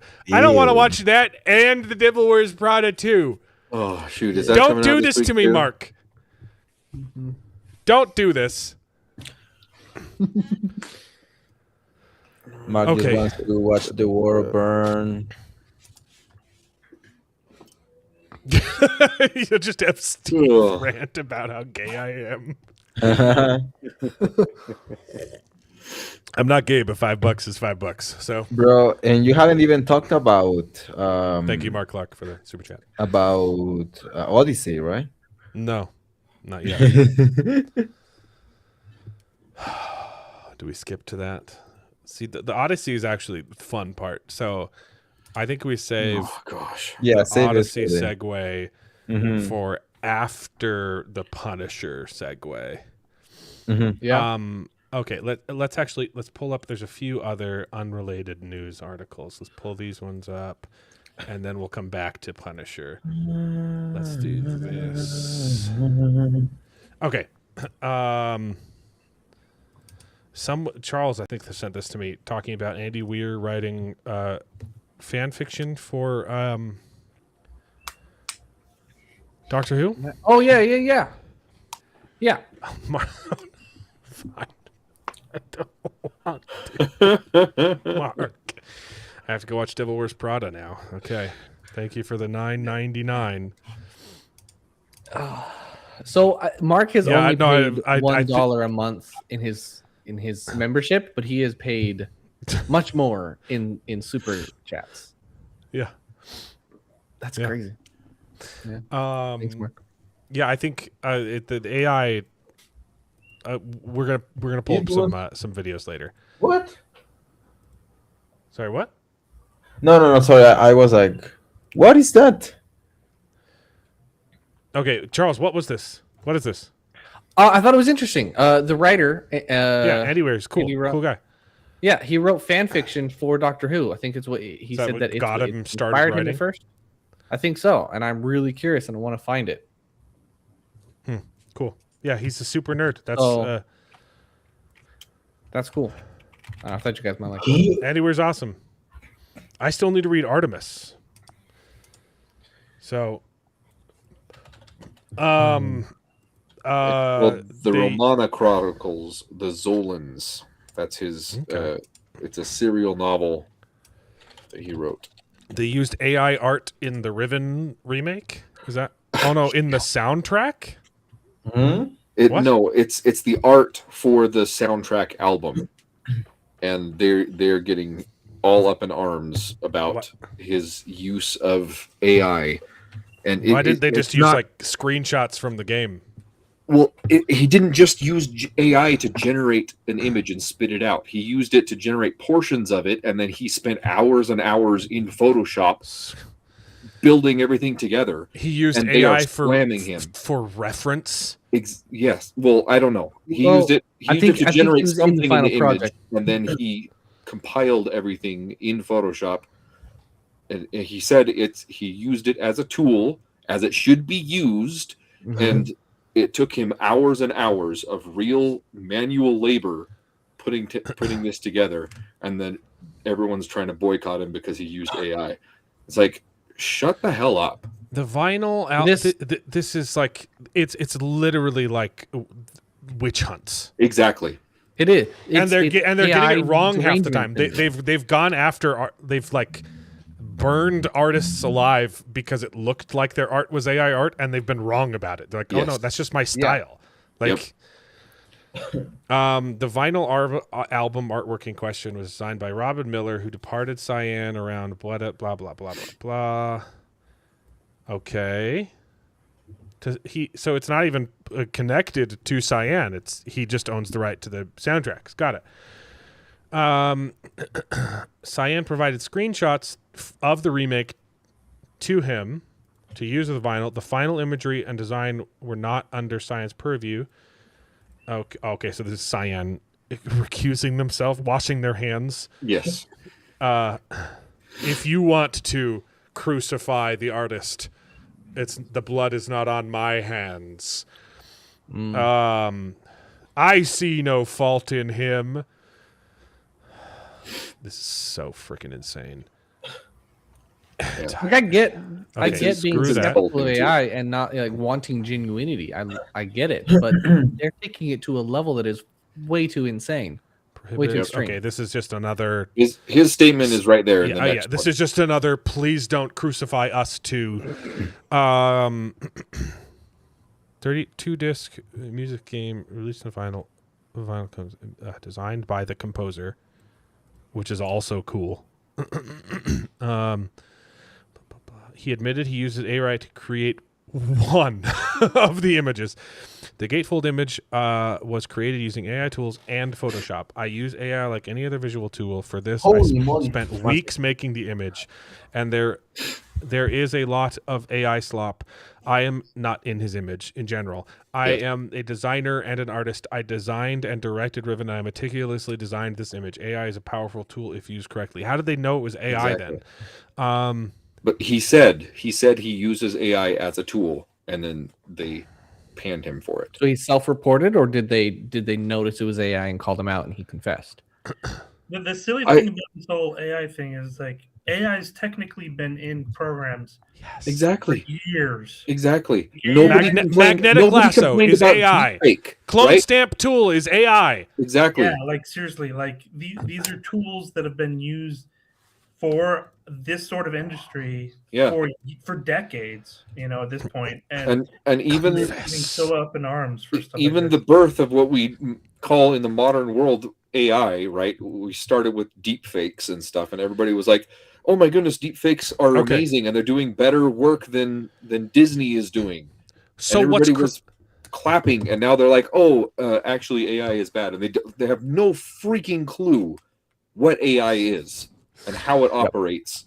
And they just, anything AI, oh, nope, we don't want it. I'm like, you have no idea what you're talking about. You have no idea what is AI, what isn't AI, and to what extent it is used. What? And he said in his thing, I use it like a tool, just like Photoshop. Yes, thank you. He used it for an outline and then painted over it. Spit out an image and say, this is my image. I created this, and it was just AI prompt and spit out the first thing it is. He says he's worked on it for weeks, and AI is one tool that he uses in his workflow, which is how AI should be used. And in Cyan's disclaimer, it gives the reason why he needed to use AI. He didn't have access to the game. He couldn't walk around the game and select his screenshots. They sent him screenshots of the game, and he likely used AI to get a different angle or superimpose images, right? So he can get the angle that he wants. Right.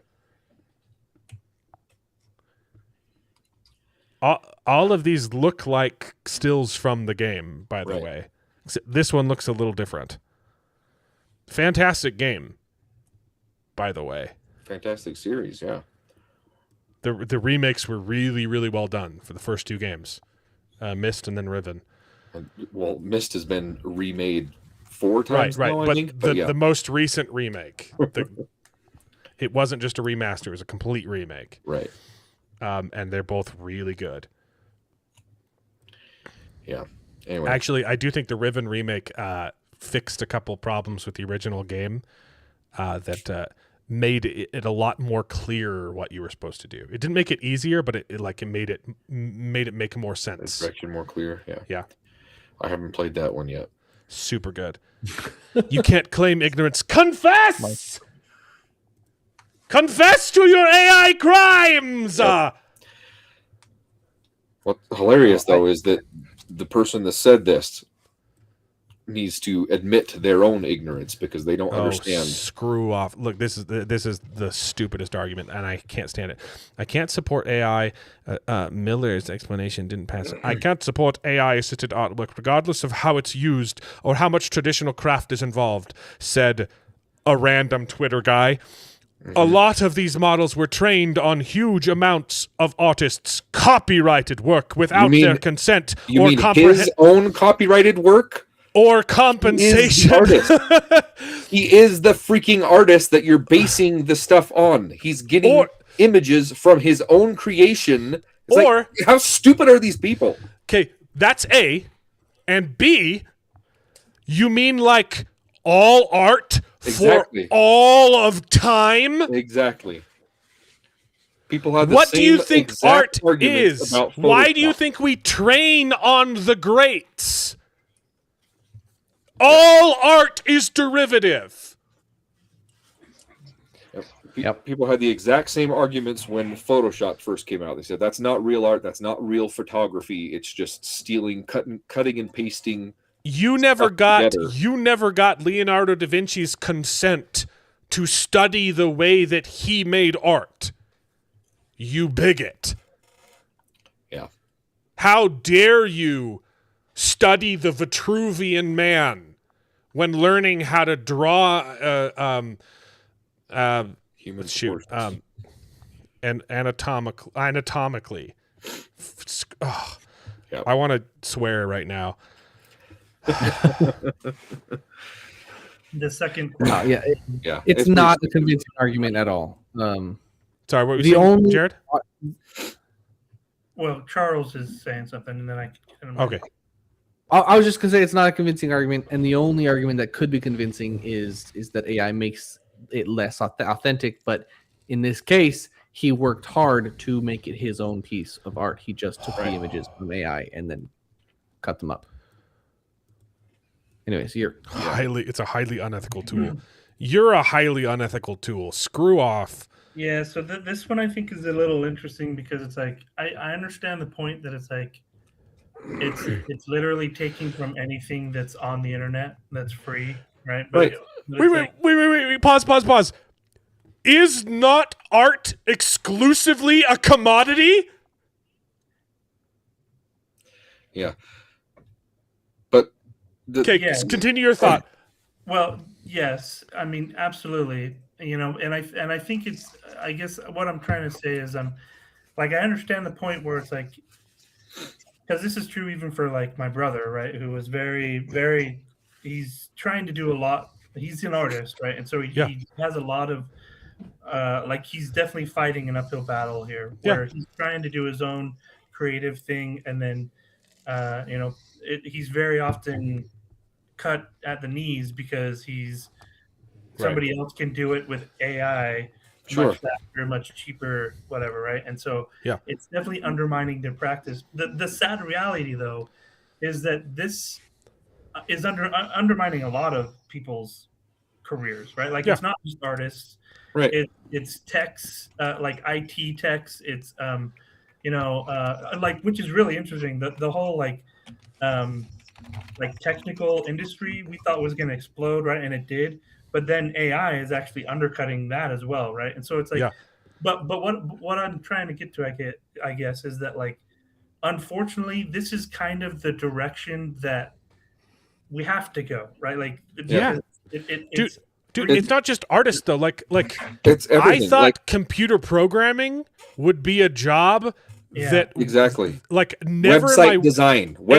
I started learning website design, and then by the time I learned the tools to actually code HTML and CSS, we have automatic tools like Wix and Squarespace. You can just drag and drop, and it's all done for you. I chose computer programming because I was like, there's no way on earth this is a job that would ever go away.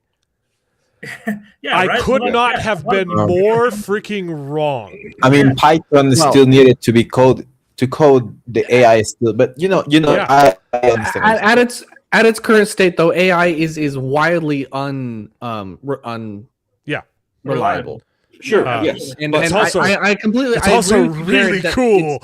It's causing a lot of problems in the workplace and the economy that people are you know. Right, and I say that as someone who has lost my job. I have lost my job to AI twice. I lost 2 jobs because I was replaced with AI and data centers in India. Right, I speak as one that has been affected by AI personally. I lost my job. It is a tool that to AI to learn and then to an H-1B. Oh my god! And that's the thing, right? Like, I feel bad for you, brother. The key is that we have to adapt. Like exactly, this is something that's happening, and there's no way that we can stop it. Like the way that it is being used. Pandora's box has been opened. We cannot put it back. And it's helping. It's helping in many ways. But at the same time, there are these other consequences, right? Like there are these things that are challenging, but like we have to use it as a tool, and we have to adapt, and we have to figure out the way that we're going to use it, because it's going to be there. Like we can't just say, hey, anyone who uses AI is Satan, you know, like we need to be able to recognize the good uses of it and the bad uses of it. Right. Creating AI slop on TikTok is a bad use of it. It's a good use. An AI girlfriend is a bad use of it. It's a good use. Finding cancer in a patient, using AI to find cancer, is a good use. It's a bad Researching medicine, that's a good use. Can Is you what imagine if somebody my current saw job that is and making said, I can't AI support... tools to do that very thing, Charles. But imagine if someone set up, hey, AI segment. That's plagiarizing the ancient things. The doctors. How you did not have permission to train that AI on those copyrighted X-rays, Charles? How exactly dare you? Well, and it's a valid point. Like the whole copyright thing is definitely a valid point. Like we have to figure that out. Right. There needs to be a way to figure that out. Yeah. But it's the same problem with Photoshop. You could steal someone's work with Photoshop too, and people complained about it, and then they got used to it, and now Photoshop is just part of our world now. It's the same with AI. Right. Yes, it's a more efficient tool. It's the most efficient tool that we've ever created as a human species. but it's not going anywhere. Here's yes, we're going to have to navigate those issues like copyright and stuff like this. But in this specific example, this is the most asinine argument ever because he's using his own work. Yes. A model trained on his own work to recreate his own work, and they're complaining about them stealing this artist's work without his. It's his own goddamn work. It's like, what the hell are you complaining about? The other thing with the copyright argument is really dumb. Yes, it can and has been used to steal like specific works of art, right? Like take a work of art and just pretend it's your own, okay? The problem is the way that people are using that argument, it's being used by people who think that you can copyright an art style. Right. Which is stupid. Right. Well, you can copyright an image, you can't copyright a style. And they're saying this is my style that only I can use, and the AI isn't allowed to make art that looks like my art. Yeah, I'm sorry, that's all of art. Yeah. Didn't Into the Spider-Verse do that actually? Didn't they copyright the style? No, I don't think so. No, I think I heard something like that, but it was the style, but it meant more of the digital animation, not the actual art style. Okay. Maybe. Yeah, there's a lot of comments, but I think mainly a lot of these comments in the section, like, like right now, AI is definitely not being used in the right ways, and we've got to figure out a way to fix some of these things. Like, any tool can be used incorrectly. And it's terrible for you shouldn't.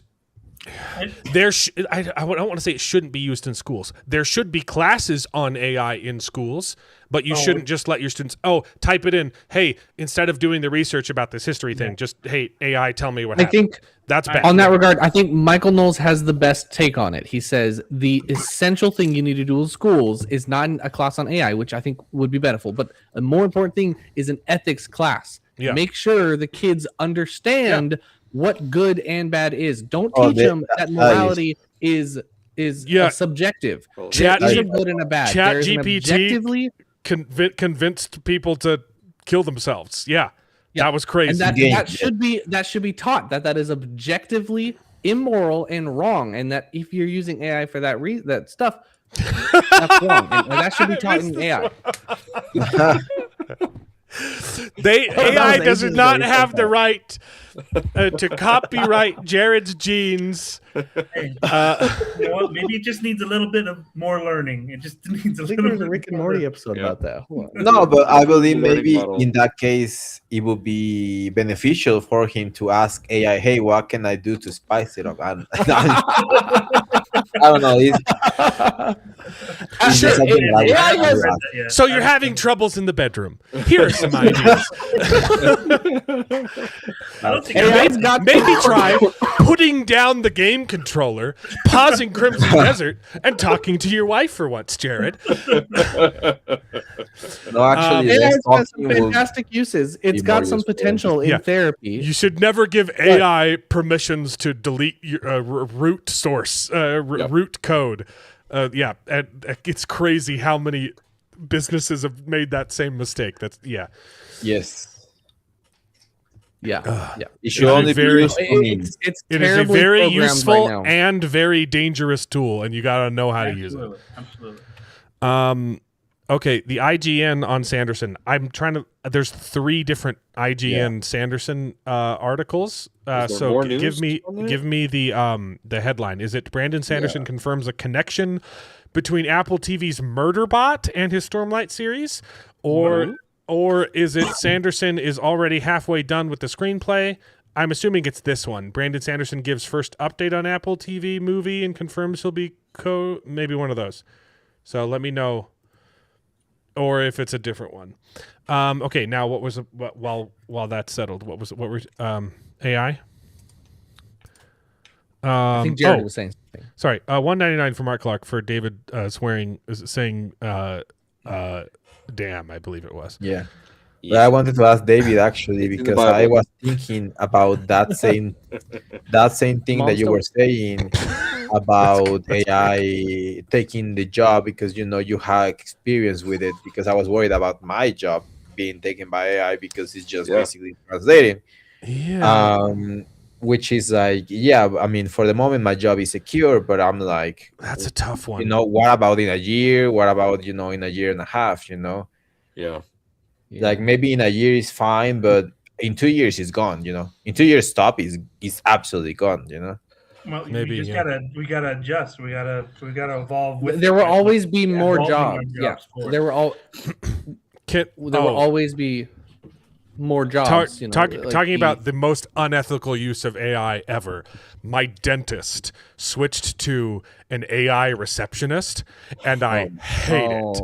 I hate it so much. Yes. Can you tell us what the problem? HIPAA laws and all of that. Here's the thing. Every time I go to the dentist, and I go quite frequently because I have 4 kids, and my teeth are like rotting from the inside out because I drank nothing but soda for 2 years in Mexico and got some cavities filled in there, and they didn't do a good job. And they just covered up the cavity, and that happens. My entire jaw was like rotting from the inside, and I didn't know about it. Yeah, that happens. Screw Mexico, man.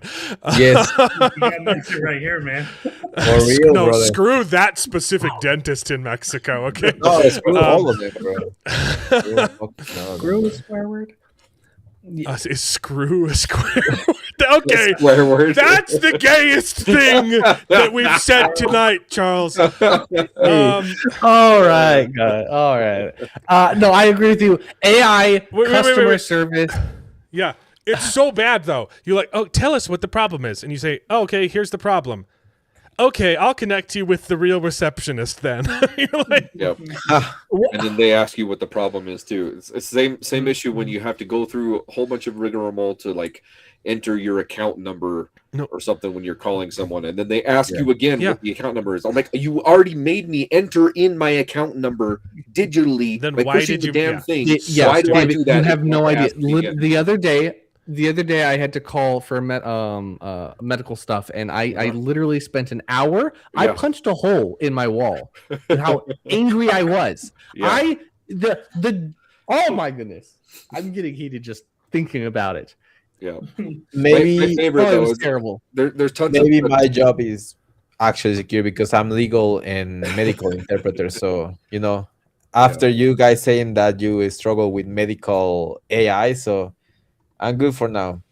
Yeah, it's got a long ways to go. I think. What's worse though is after I either finally way, though, it'll never fully replace the human element. I think. After So- I It will finally never got fully, but past people will the try AI to replace assistant, it. they connected me to a receptionist who was working from home and didn't have permission to do what I was asking. Do you want to know what I was asked? Do you want to know what I needed to do? I needed to reschedule an appointment. Oh my god! And she's like, "Oh well, And the receptionist couldn't do that it was for an you? appointment for me and 2 of my kids at the same time." And she's like, "Well, because of it would be a HIPAA violation for me to reschedule your children's appointments." What? What? Is because of Utah's It laws? would be a HIPAA violation for her to access my children's account, apparently connected to they're my kids. They don't have accounts. It's part of my account. So all they could do was cancel the appointment. And I was told that they would call me back and reschedule within 24 hours, and I never got that call. So I need to call back on Monday. What color of the skin was the receptionist? It was AI. It was a dirty. No, it was a dirty. the actual person at the home. What's the slur? What's the slur for AI now? It's slop. Clanker? Clinker. Clinker. It was a dirty clinker. It was a very great. It was a dirty clinker. I called AI. I was gonna make a joke about Indians, but I was okay. Today I was trying to. I just finished the Orson Scott Card Memories of Earth, and I wanted to. Oh, you finished draw book some fan one? art. I thought I did. I finished it. It's good, It was right? awesome. Yeah, it's really and I wanted good. to draw some fan art, And I thought, oh, I'll just ask AI real quick because I don't want to spend 10 hours listening to the audio again to try to find, the description of something. Hey, real quick, what's the description of the index? Alan, do you know what it said? What? It said a box, like a big rectangular box that has a keyboard on it. Does that sound like the index? No. The index is the Liahona. Exactly. I asked it to clarify and to make sure, and it said, yes, I've verified, I've checked the sources. It's a big black box. No, it's not. Oh my goodness. It's a ball. It doesn't check its back. Yeah. It doesn't. It uses algorithms and patterns, and it just guesses. It literally bullcraps AI its will way lie. through AI stuff. just lies all the time if it can't find the answer. Oh, Yes. That sounds like a sci-fi story. Therefore, this random thing must be You sci-fi would box. if you wanted to get an actual answer, you would have to feed the AI the actual text and say search this text for the description of what I'm looking And for. even then, it will And tell in that case, it's pretty darn good. No, but again, the AI would say something like, "I cannot answer this question because they will like break copyright." Like I tried to do that with a song. That's why you use a different Grok language, and I asked the AI to translate the song, the full lyrics of the song, and I knew that it was making a mistake because I was like, okay, this is not the lyrics of the song. You're just making like a summary, like like your own version of the song because you cannot actually show me what the title or what the song means, because of copyright. Like the same thing with books and all those things. I try to tell, hey, give me like the main phrase here, and he cannot give me textually what it says because he's like, oh, this is an AI violation. So it will give you random nonsense that I will invent. I hate AI did not have permission to train itself on that copyrighted material. Okay, so the Sanderson article, this one is the most recent, the Murderbot one, which is it was 2 days ago, and the other one is from April, and the other's from February. So maybe we're talking about Murderbot. I think I looked at that article, and basically the connection was they're both being made by Apple. That's it. That was the connection. I was like, what? Sanderson confirmed a connection. I hate Is it the same guy hate- producing the show? It's been a few months. How can we be worried about AI slop when we have slop like this? This is probably AI slop. It's probably AI. No, I'm certain we had news stuff like this before, where it's just news slop. Yeah. It's yes. I would give it a 9. yeah. He's talking about the show. I'm comparing it, but I'm also comparing it to the books. It's possible that this is a 10. Is there anything I can imagine that should have done better? Blah blah blah blah blah blah blah blah blah blah blah blah blah. It's actually one of the same TV execs. Okay, so that's the connection. Right. Do you guys think that the good elite because is that's who I just into- sold my books to. So okay, sure. That's the Do you connection. think that the elite is making AI shitty for the rest of us and really good for them? They have the premium clankers. Yep. Yeah, we got like the free version, even if we pay for it. Like, damn. So we don't have Apple TV right now, but we'll be renewing that subscription soon for Silo, and we'll definitely check out Widow's Peak when that comes out. Mark's watching that and says it's really good. Nice. Widow Bay. But, yeah. Widow's Bay. Hey, Bay. Yeah, what do you have against black boxes, Charles? Great, Charles. Hey, those boxes. Okay. What is this? Oh, there was one more news article. Okay. So they're auditioning for the new James Bond movie. Wow. Uh-huh. Being made by the person who made The Force Awakens and the Game of Thrones. The casting director. Okay. But there was a really interesting casting pitch that was making some buzz though on X, and I'm quite excited for this.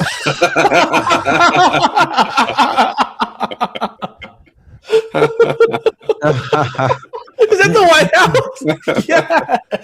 Actually, I could actually. I love it so much. All kidding aside, I think he would make a fantastic Q. Don't you think? Yeah, they're like This is like the legitimately. best gadgets. I made you the best gadgets. One of them malfunctioning. One of them malfunctions. You're fired. Exactly, right? Dude, that would be amazing. Get out. You're done. It's Celebrity Apprentice, but they're all making gadgets for Q. Yeah. So you get a bunch of celebrity cameos too. I really hope Trump gets into acting again. Acting again. He should be in like. Why is it not him in a Daily Wire movie? Yeah. He's waiting to kiss the wall, so I don't know. Dude, the Daily Wire is falling apart right now. They like Michael Knowles is. I don't think we're getting season 2. Michael Knowles is out. Thank God, because he was really good. I really like. Always joking about firing him. Huh? Wait, Michael Knowles is out of the Daily Wire. Yeah, like 100%. Thank God, I really like. I'm waiting for Matt Walsh to get. Sorry, not Michael Knowles. Matt Walsh. No, not Matt Walsh. No. So we're probably not getting Pendragon season 2. Thank God Matt Walsh got out of the Daily Wire. Bless his heart, the Lord. Not Matt Walsh. What? Who are they firing? The ex-CEO. Jeremy Boring? Jeremy Boring. Sorry, I said the wrong one. Oh my goodness. Who cares about that guy, bro? Oh, he's been out for forever. Right, he was out as CEO, but he was still part of the company. But now he's completely. Oh, I see. Who cares? Like, he's the lamest guy ever. He's literally like, after watching that movie, the what was it called? The bench warmers or something like that. I don't know. Lady Ballers. The Lady Ballers. Like the Lady Ballers themselves were funny, but that guy was void. Yeah, I did not. Yeah, like I don't think he was. Jeremy I Boring. don't think he was a good CEO, but I think he made terrible some good CEO. movies. He was terrible. Any PR announcement that he made was just awful. Yeah. Well, no, I did like his. I did like some of his commercials. Some of them. The Jeremy's Razors commercial was not T-shirts, Jeremy's Razors. The chocolate commercial. Yeah, the chocolate. It was the his and hers chocolate bars. One has nuts. I think you can figure it out. that was clever.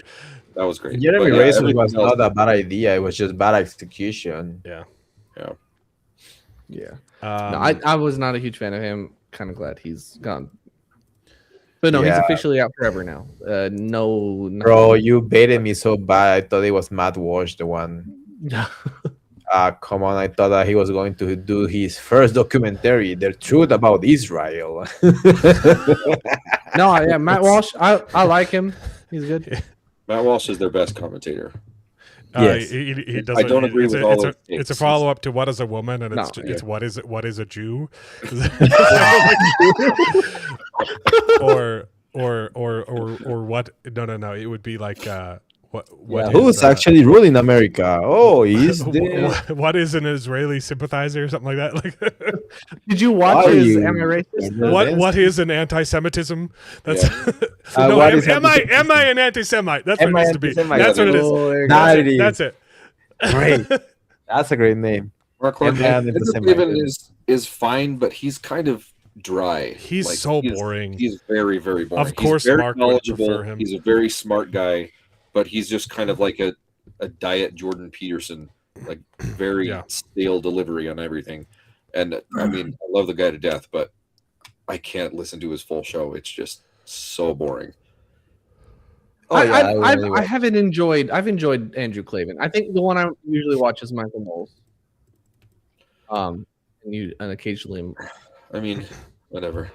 Matt Walsh. Michael Knowles is actually. I will say Michael Knowles is the only one that gets out of the box. Like he will talk to that lady that was OnlyFans.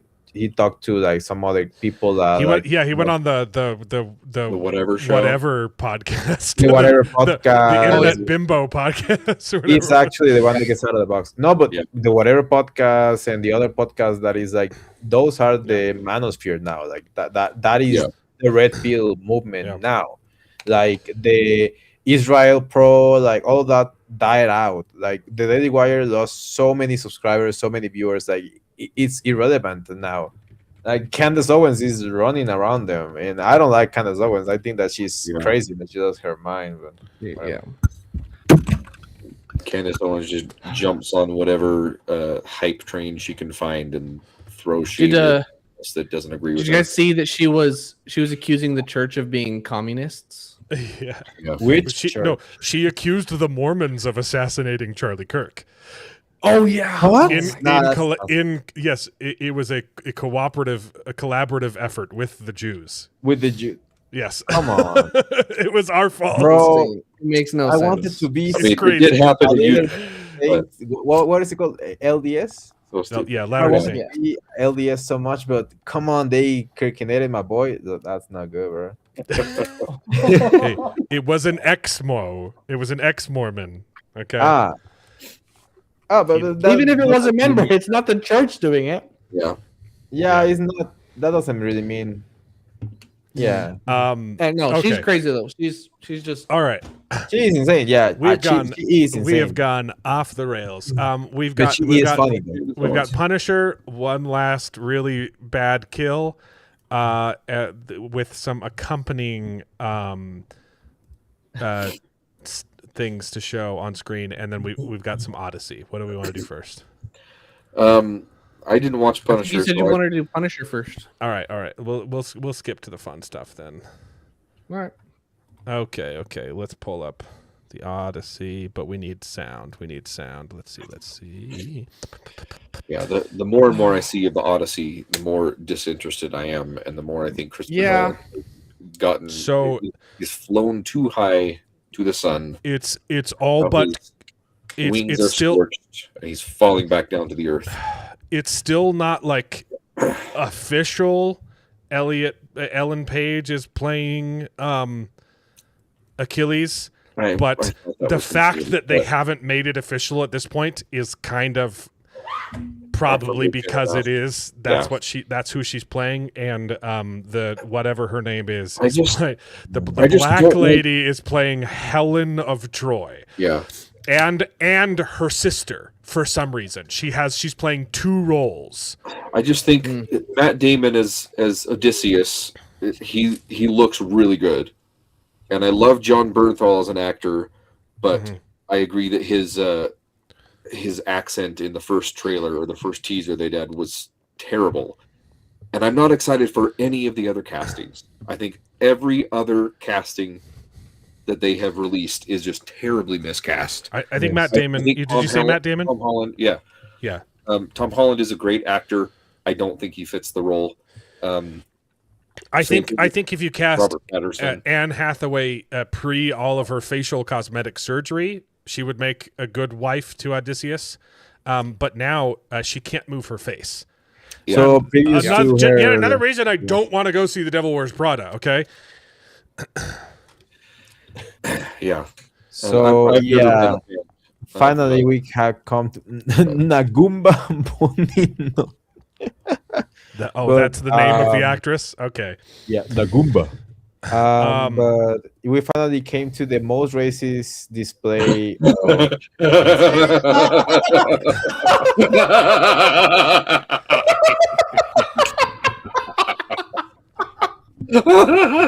Look, this is the only useful use of AI ever. Like, this is the only reason why you should use this. AI. This is the ethical use that we were debating.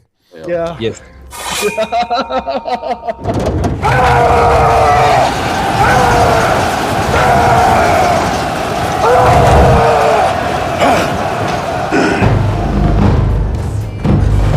hope they give her Sorry, what? I hope they give her kinkles in there. Because that's Achilles' weakness is the ankle. Is that too loud? Oh. It was really loud. A little, yeah. Most videos I pull up are like way too quiet. that hobble is great.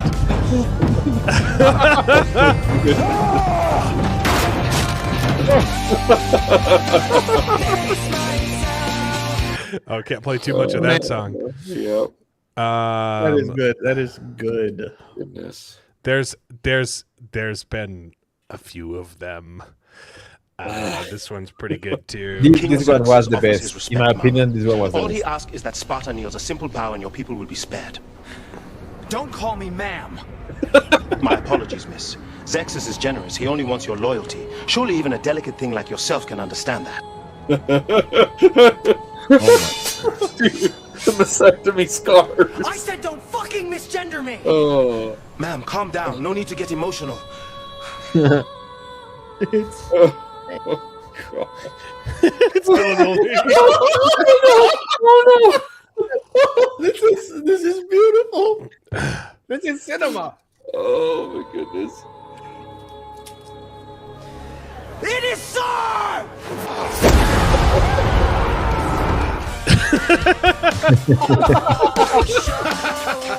The sound. Gosh. My gosh. That's awful. Oh my goodness. That's ridiculous. We got Fight Club. oh man. I don't wanna see Ew. that, bro. Oh. I can't. I just... Why did he turn into the Stranger Things kid? Why does it look like cum? What? Did he? It looks like Will Byers there. It does. Yeah, it looks like because copies the face. It looks like Daniel Radcliffe right there. Yeah, true. Let's see. Don't insult Daniel Radcliffe like that. No, it's insult him. He is pro all of these crap. So we got insult Ellen him like that. as Sly Stallone. Oh man, get knocked out in Rocky. Dang. What's this just one? Making me so sad, man. It could have been such a good movie, and they just shot themselves in the foot. I've seen normies, like just people who don't talk about nerdy stuff at all, talking about. Yeah, everyone like on they're like, I don't even know if I'm going to go see the Odyssey. I'm like, wow, like it's hitting mainstream. This one was the best. Oh man. Like I don't think it will flop, but I don't think it's going to make what they want it to make. Yeah. I mean, which is a shame because and it's probably this movie should have been the as influential as The Lord of the Rings getting made, and giving it to a director like Nolan and giving it the budget it deserves, and then making these choices it's so sad. That's way too loud. I haven't seen this one. Is this one gonna get me canceled? No, but check out the that part.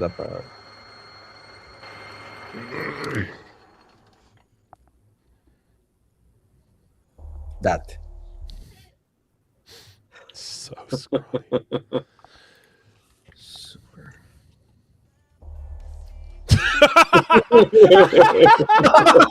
That part, yeah. That was good.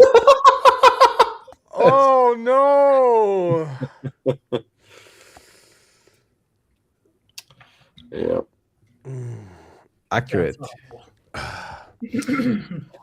Yeah, truth sworn, I would take the epic musical over this version of the Odyssey. Yeah. Mm-hmm.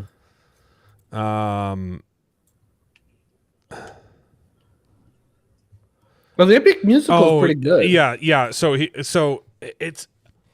it's also pulling from the bad translation of the Odyssey. I don't know if that's 100% confirmed or if that's a rumor, but he might have mentioned Nolan might have mentioned Emily Wilson's translation of the Odyssey, which is an absolute abomination. Really? Yeah. No, like she literally said her goal in translating the Odyssey was to destroy it. She wanted to make it just a feminist nightmare. I forget the actual quote. Maybe I'll pull it up. It's ridiculous. And she straight up said that, but this is my intention. I wanted to modernize it, and stupid. It's confirmed. He mentioned he's adapting her version of it. Yeah. Okay. Yep. I probably will. I just hadn't seen that source, so I didn't want to say it if I hadn't seen it.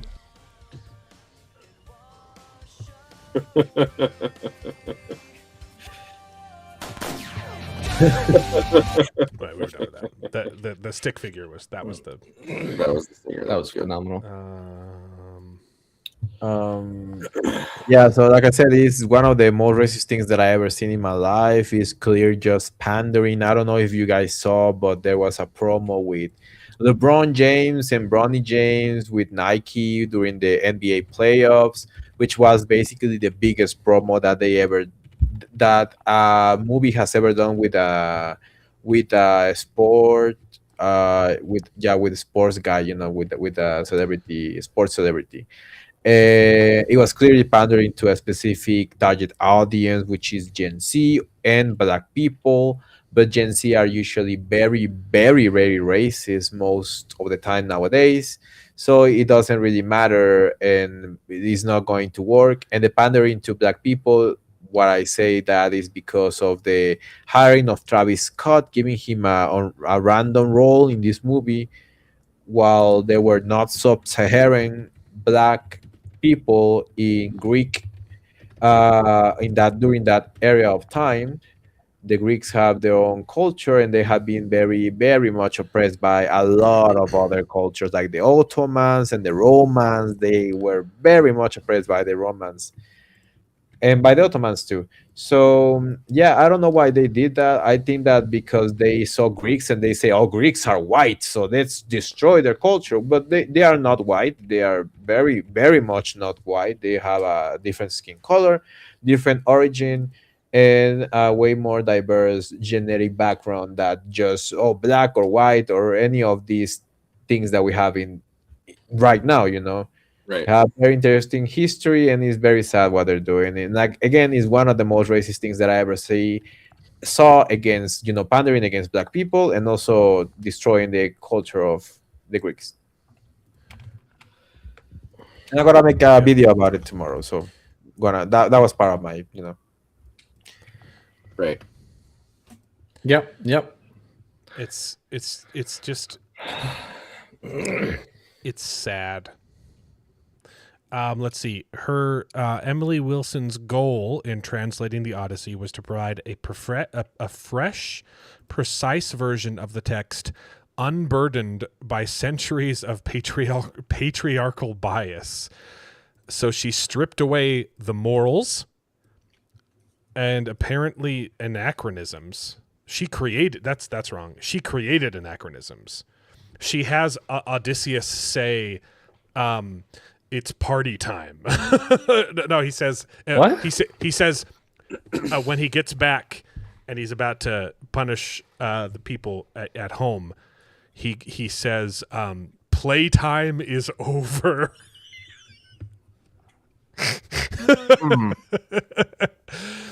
Yeah. Yeah, we've gone over the different translations before and compared the quality. Read a couple lines in of varying quality before, but I was trying to find the source of where she talked about her goals and whether or not Nolan specifically said he was adapting her translation. Yeah, she modernized all of the language. It's like it's unreadable. It's really bad. I've read quite a bit of it, and it's gross.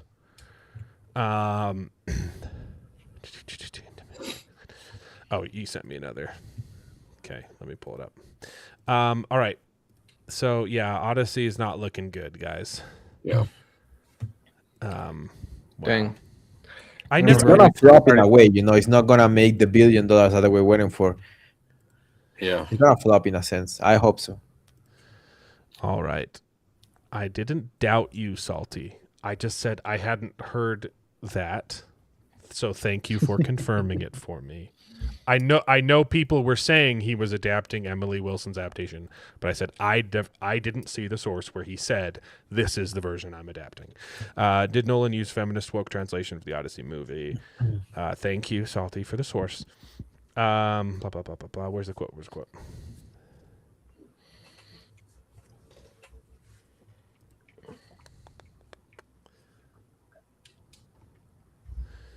Yeah, these are the criticisms of it, which is terrible, and we'll go back to this. I just want to see where.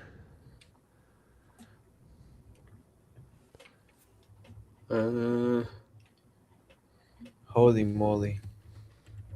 It just seems like it's comparing the different translations. Stop.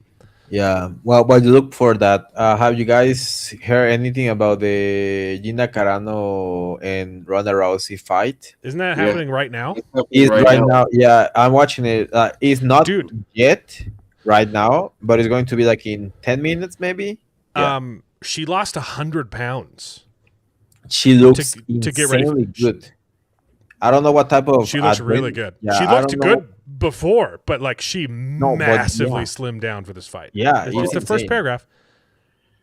Oh, there you go. Gotcha.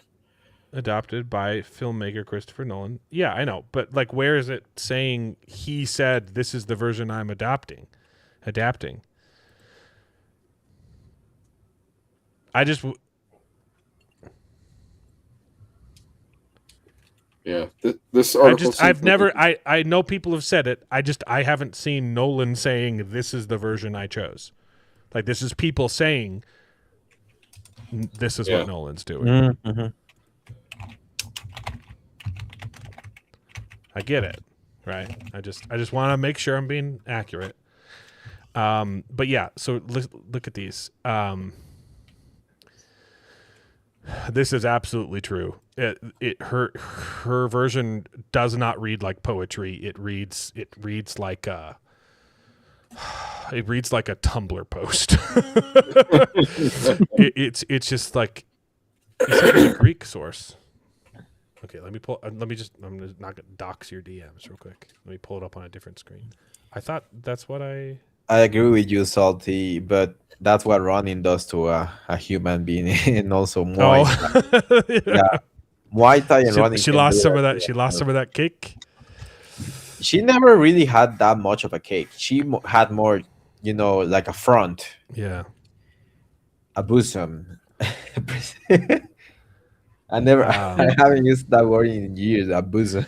It's not misinterpretation. She intentionally mistranslates some of the words to make the male characters look bad. Like she calls a complicated man, right? Is this the yeah? So it's talking about, right? Here it's the first line. She calls him a complicated man. instead of a muse, right? Or not skilled in many. He's a skilled man, right? He's he's complicated.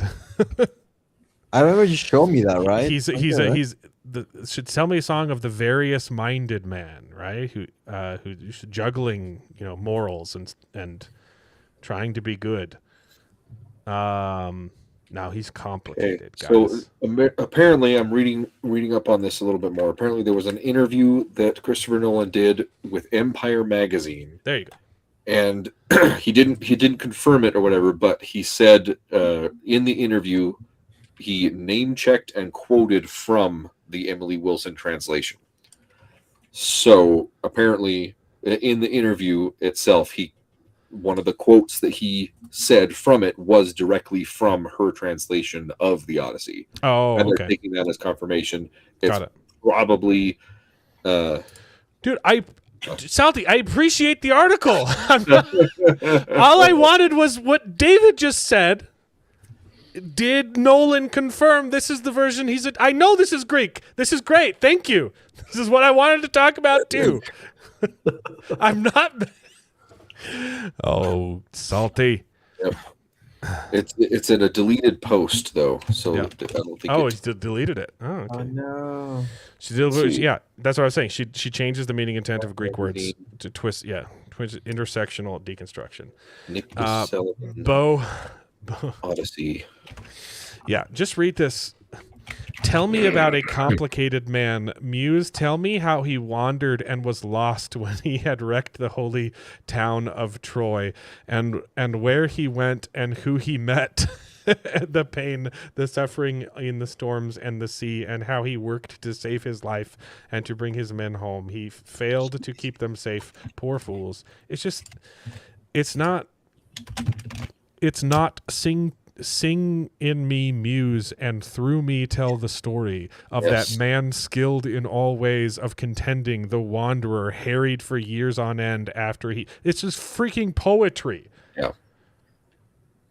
Which is really hard to do, by the way. Translating poetry is a freaking nightmare. Yes. Okay? Because it's there's rhymes and crap that work that they're specifically structured around the language that you're using. So this is almost as impressive as writing the original, is being able to write an original that keeps the meaning of the source material and also makes it poetry in its own language. Like that's crazy skill. That's an if you insane ask me skill. to translate that to Spanish, I have no idea what any of those. Like, I think the Emily Wilson is the only one that I will be able to translate. Salty, you're being gay right now, okay? Stop throwing tantrums.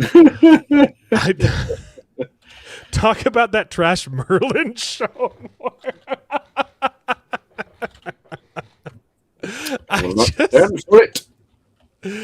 Oh, Salty.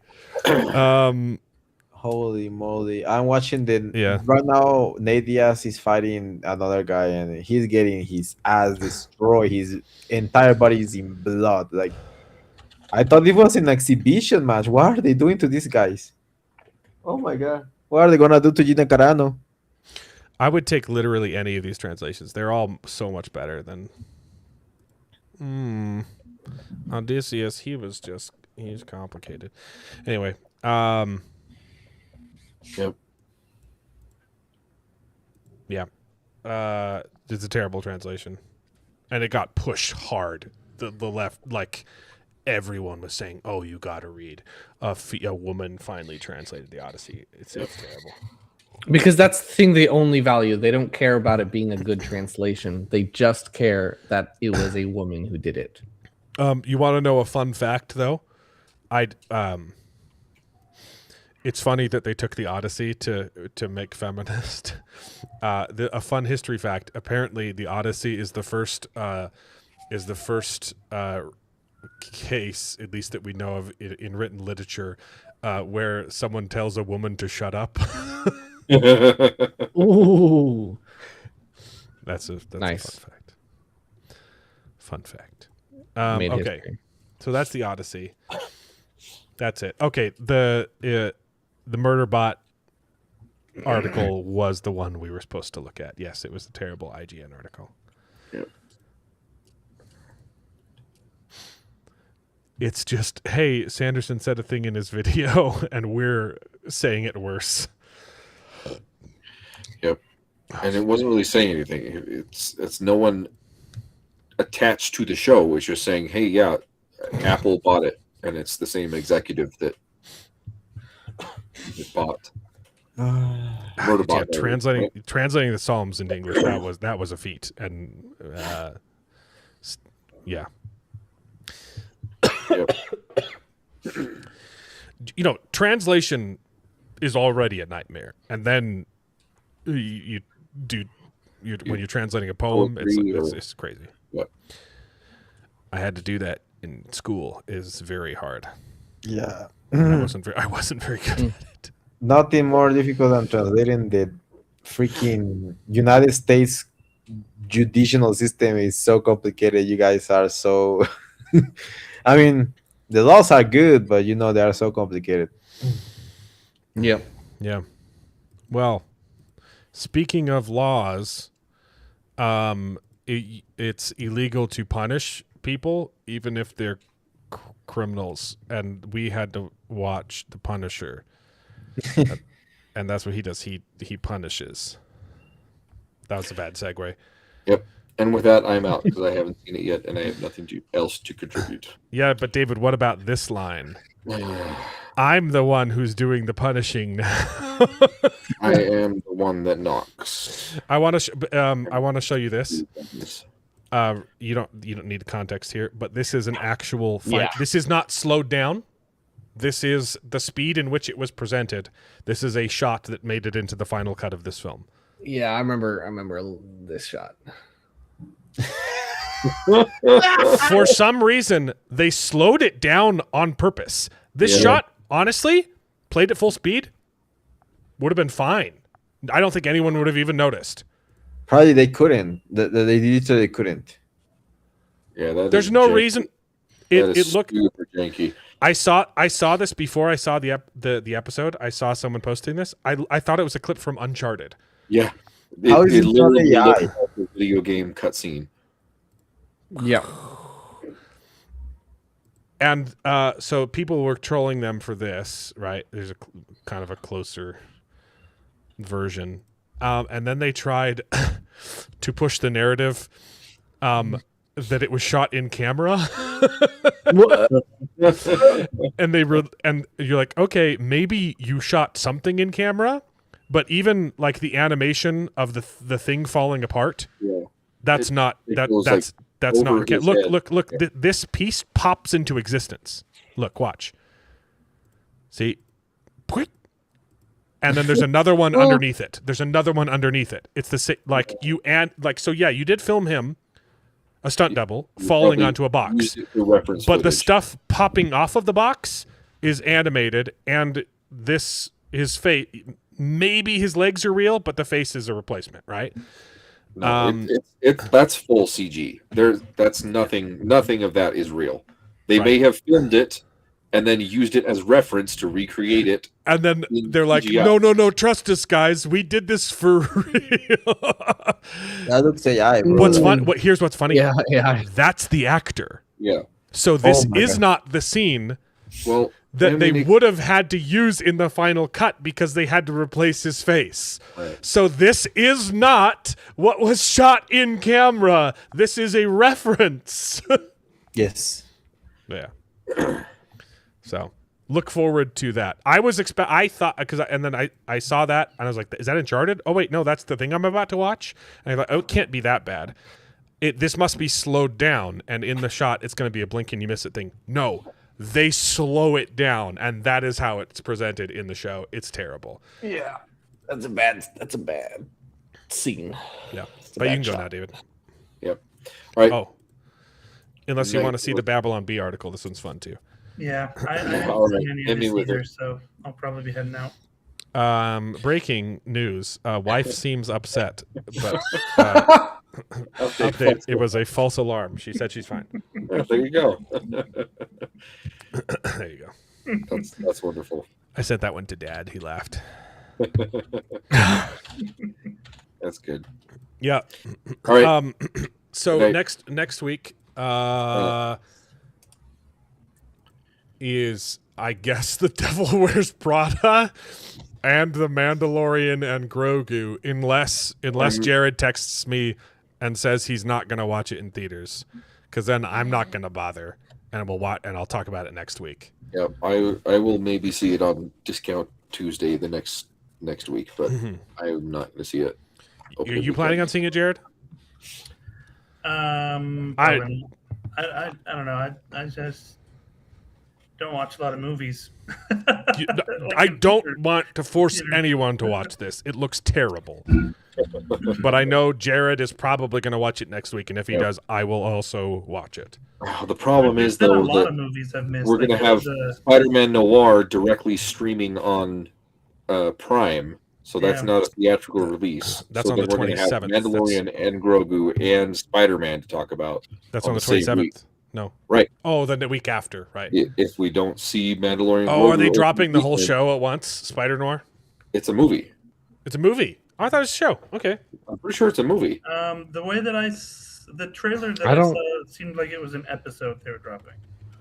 His episode, what the Spawn? What was it's a it? Season. It's a TV show. Spider-Man Noir? Yeah, Spider-Noir. Nick Cage, baby. It's a TV show, I think. It's a TV show. It's 8 episodes. They're dropping them all on the same day. Yeah, and they're gonna do the white and black and the color. You can watch it 2 days early on MGM Plus, and then on the 27th on Prime. I didn't know MGM Plus was a thing that existed. If I'm being honest. Remember, guys, to watch Ina Carano's fight is about in 10 minutes. Yeah, Yeah, it's on Netflix. Unfortunately, I don't have Netflix anymore. You wanna like jump on Discord? I kind of want to watch this thing with you, man. You want to share your screen? I want to go watch Ronda Rousey and Gina Carano. Yeah, hell yeah. Let's go. Okay, peace out, guys. Punisher sucked. I will say, you guys can go. This is the end of the show, though. The first 30 minutes are just Punisher crying. It's terrible. It takes and then there's 10 minutes of amazing fight choreography. Like maybe possibly on par with Daredevil season 1 hallway fight scene. I don't know. I would have to go back and watch the hallway fight scene. It's been a long time since I've seen it, like 15 years, right? Really good fight choreography. And then halfway through the fight, it gets dumb again. Like the fight choreography just suddenly just drops in quality. For some reason, he goes up. He goes to the roof instead of trying to escape down the bottom of the building. And there's a rooftop fight scene that's really bad. And that's where that bad CGI comes from. And then he jumps off of the building. And then there's another good fight scene inside a bodega. And then that fight scene ends with a really bad fight scene where they try and do Jason Bourne stabbing a guy with a pen, except it's bad. And then, man, the acting is terrible. They pause the action so he can talk to a girl who just saw a whole bunch of people get murdered in front of her eyes, and she's smiling, and she gives the Punisher a flower. It's a crocheted flower. It's not good. It's a really bad show. It's worth watching for those 10 minutes of amazing fight choreography. It's a horrible show. I hated it. The acting is completely cringe. The writing is terrible and makes no sense. The lady playing the disabled mob boss bad guy in a wheelchair is bad at acting. She's the one that says, "I'm the one doing the punishing now."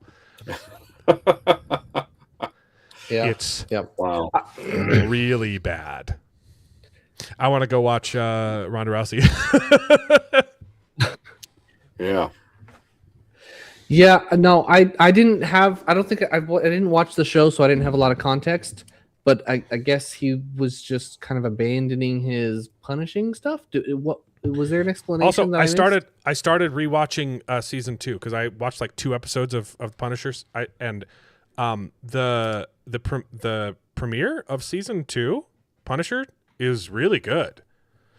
But I aside from the weird stuff with the bad guy from season 1, he gets turned into Shattered Face guy. And the stuff with him in the doctor's office is really cringe, but the premise isn't terrible. And I would gladly watch more of that over Punisher Last Stand Home. No way to kill. Kill another Spider Day. Kill he's another gonna be brand new day. Yeah. He's gonna be in the die Spider-Man another movie. brand new day. Yes, he's in the Spider-Man movie. That was the only bit of the Spider-Man trailer that looked good, in my opinion. Spider-Man One Last Spider Noir thing. Yeah. It's so do you guys know why he renounced his punishing? Oh, I have no idea. No. Also, he's crazy in this. Like he's like schizophrenic. Yeah. And is that not like something? Hearing voices and seeing people, and I don't remember that ever being a part of the Punisher show. And I went back and watched part of season 2, and it's not. I mean, he's got like PTSD yet. And he's hellbent on revenge, but it's bad. He's not schizophrenic. Just skip to the fight scene and watch the fight scene. The rest is garbage. Yeah. Not worth it. Yeah. Anyway, I mean, I thought there were some cool scenes before that. I thought, if you're going for something like that, I thought there were some good scenes. I liked when he was walking through the city and all the crime was happening around him. Spider-Man exists in this universe as well. and he just lets this stuff happen. In the same Spider-Man city? lives in the same city. Oh, as does Daredevil. Well, yeah, different Forget where suburbs. Hell's Kitchen. Yeah. Yeah, All right. It's ridiculous. like different suburbs of New York, basically. You can get to a different suburb. And the special ends with Daredevil murdering a guy in the streets for killing a dog. Oh yeah, that was ridiculous. Which, like, yeah, you shouldn't kill dogs, but like, doesn't give you the right to execute someone in the street. Yeah. No. I the thing is, hundreds of people are going to disagree with us for that. They're idiots. They're dog loving to. You can love dogs. That is okay. It's not more valuable than human life. Yeah. Yeah. So, anyway, we'll see you guys next week, where we will try and make a show even gayer than this week's by talking about Devil Wears Prada. Devil Wears Plastic Surgery. Anyone want to come see Devil Wears Prada with me on Tuesday so I don't have to go alone? No, thank you. I would, but that's a long drive for me. All right, see you guys next week. Okay. See ya. Bye. All right, see you, girls. And now it is time to say goodbye. We had a great conversation. It's been fun. But all good things must come to an end, and the goodest ending I can think of is... Right now, this moment, this night. So I guess we just say goodbye. So, goodbye. Toodaloo. Au revoir. Auf Wiedersehen. Ciao. Ding dao day. But come back next week for more outrageous bloopers. This is the end. Well, there's only one thing left to do. I'm gonna go home and sleep with my wife.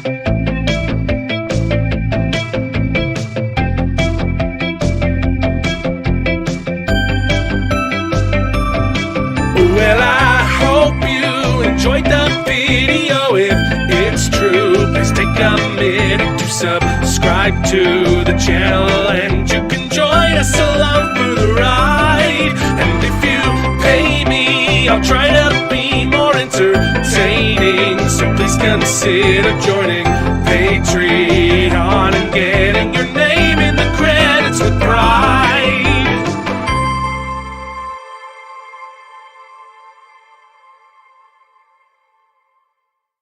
I'd buy that for $1.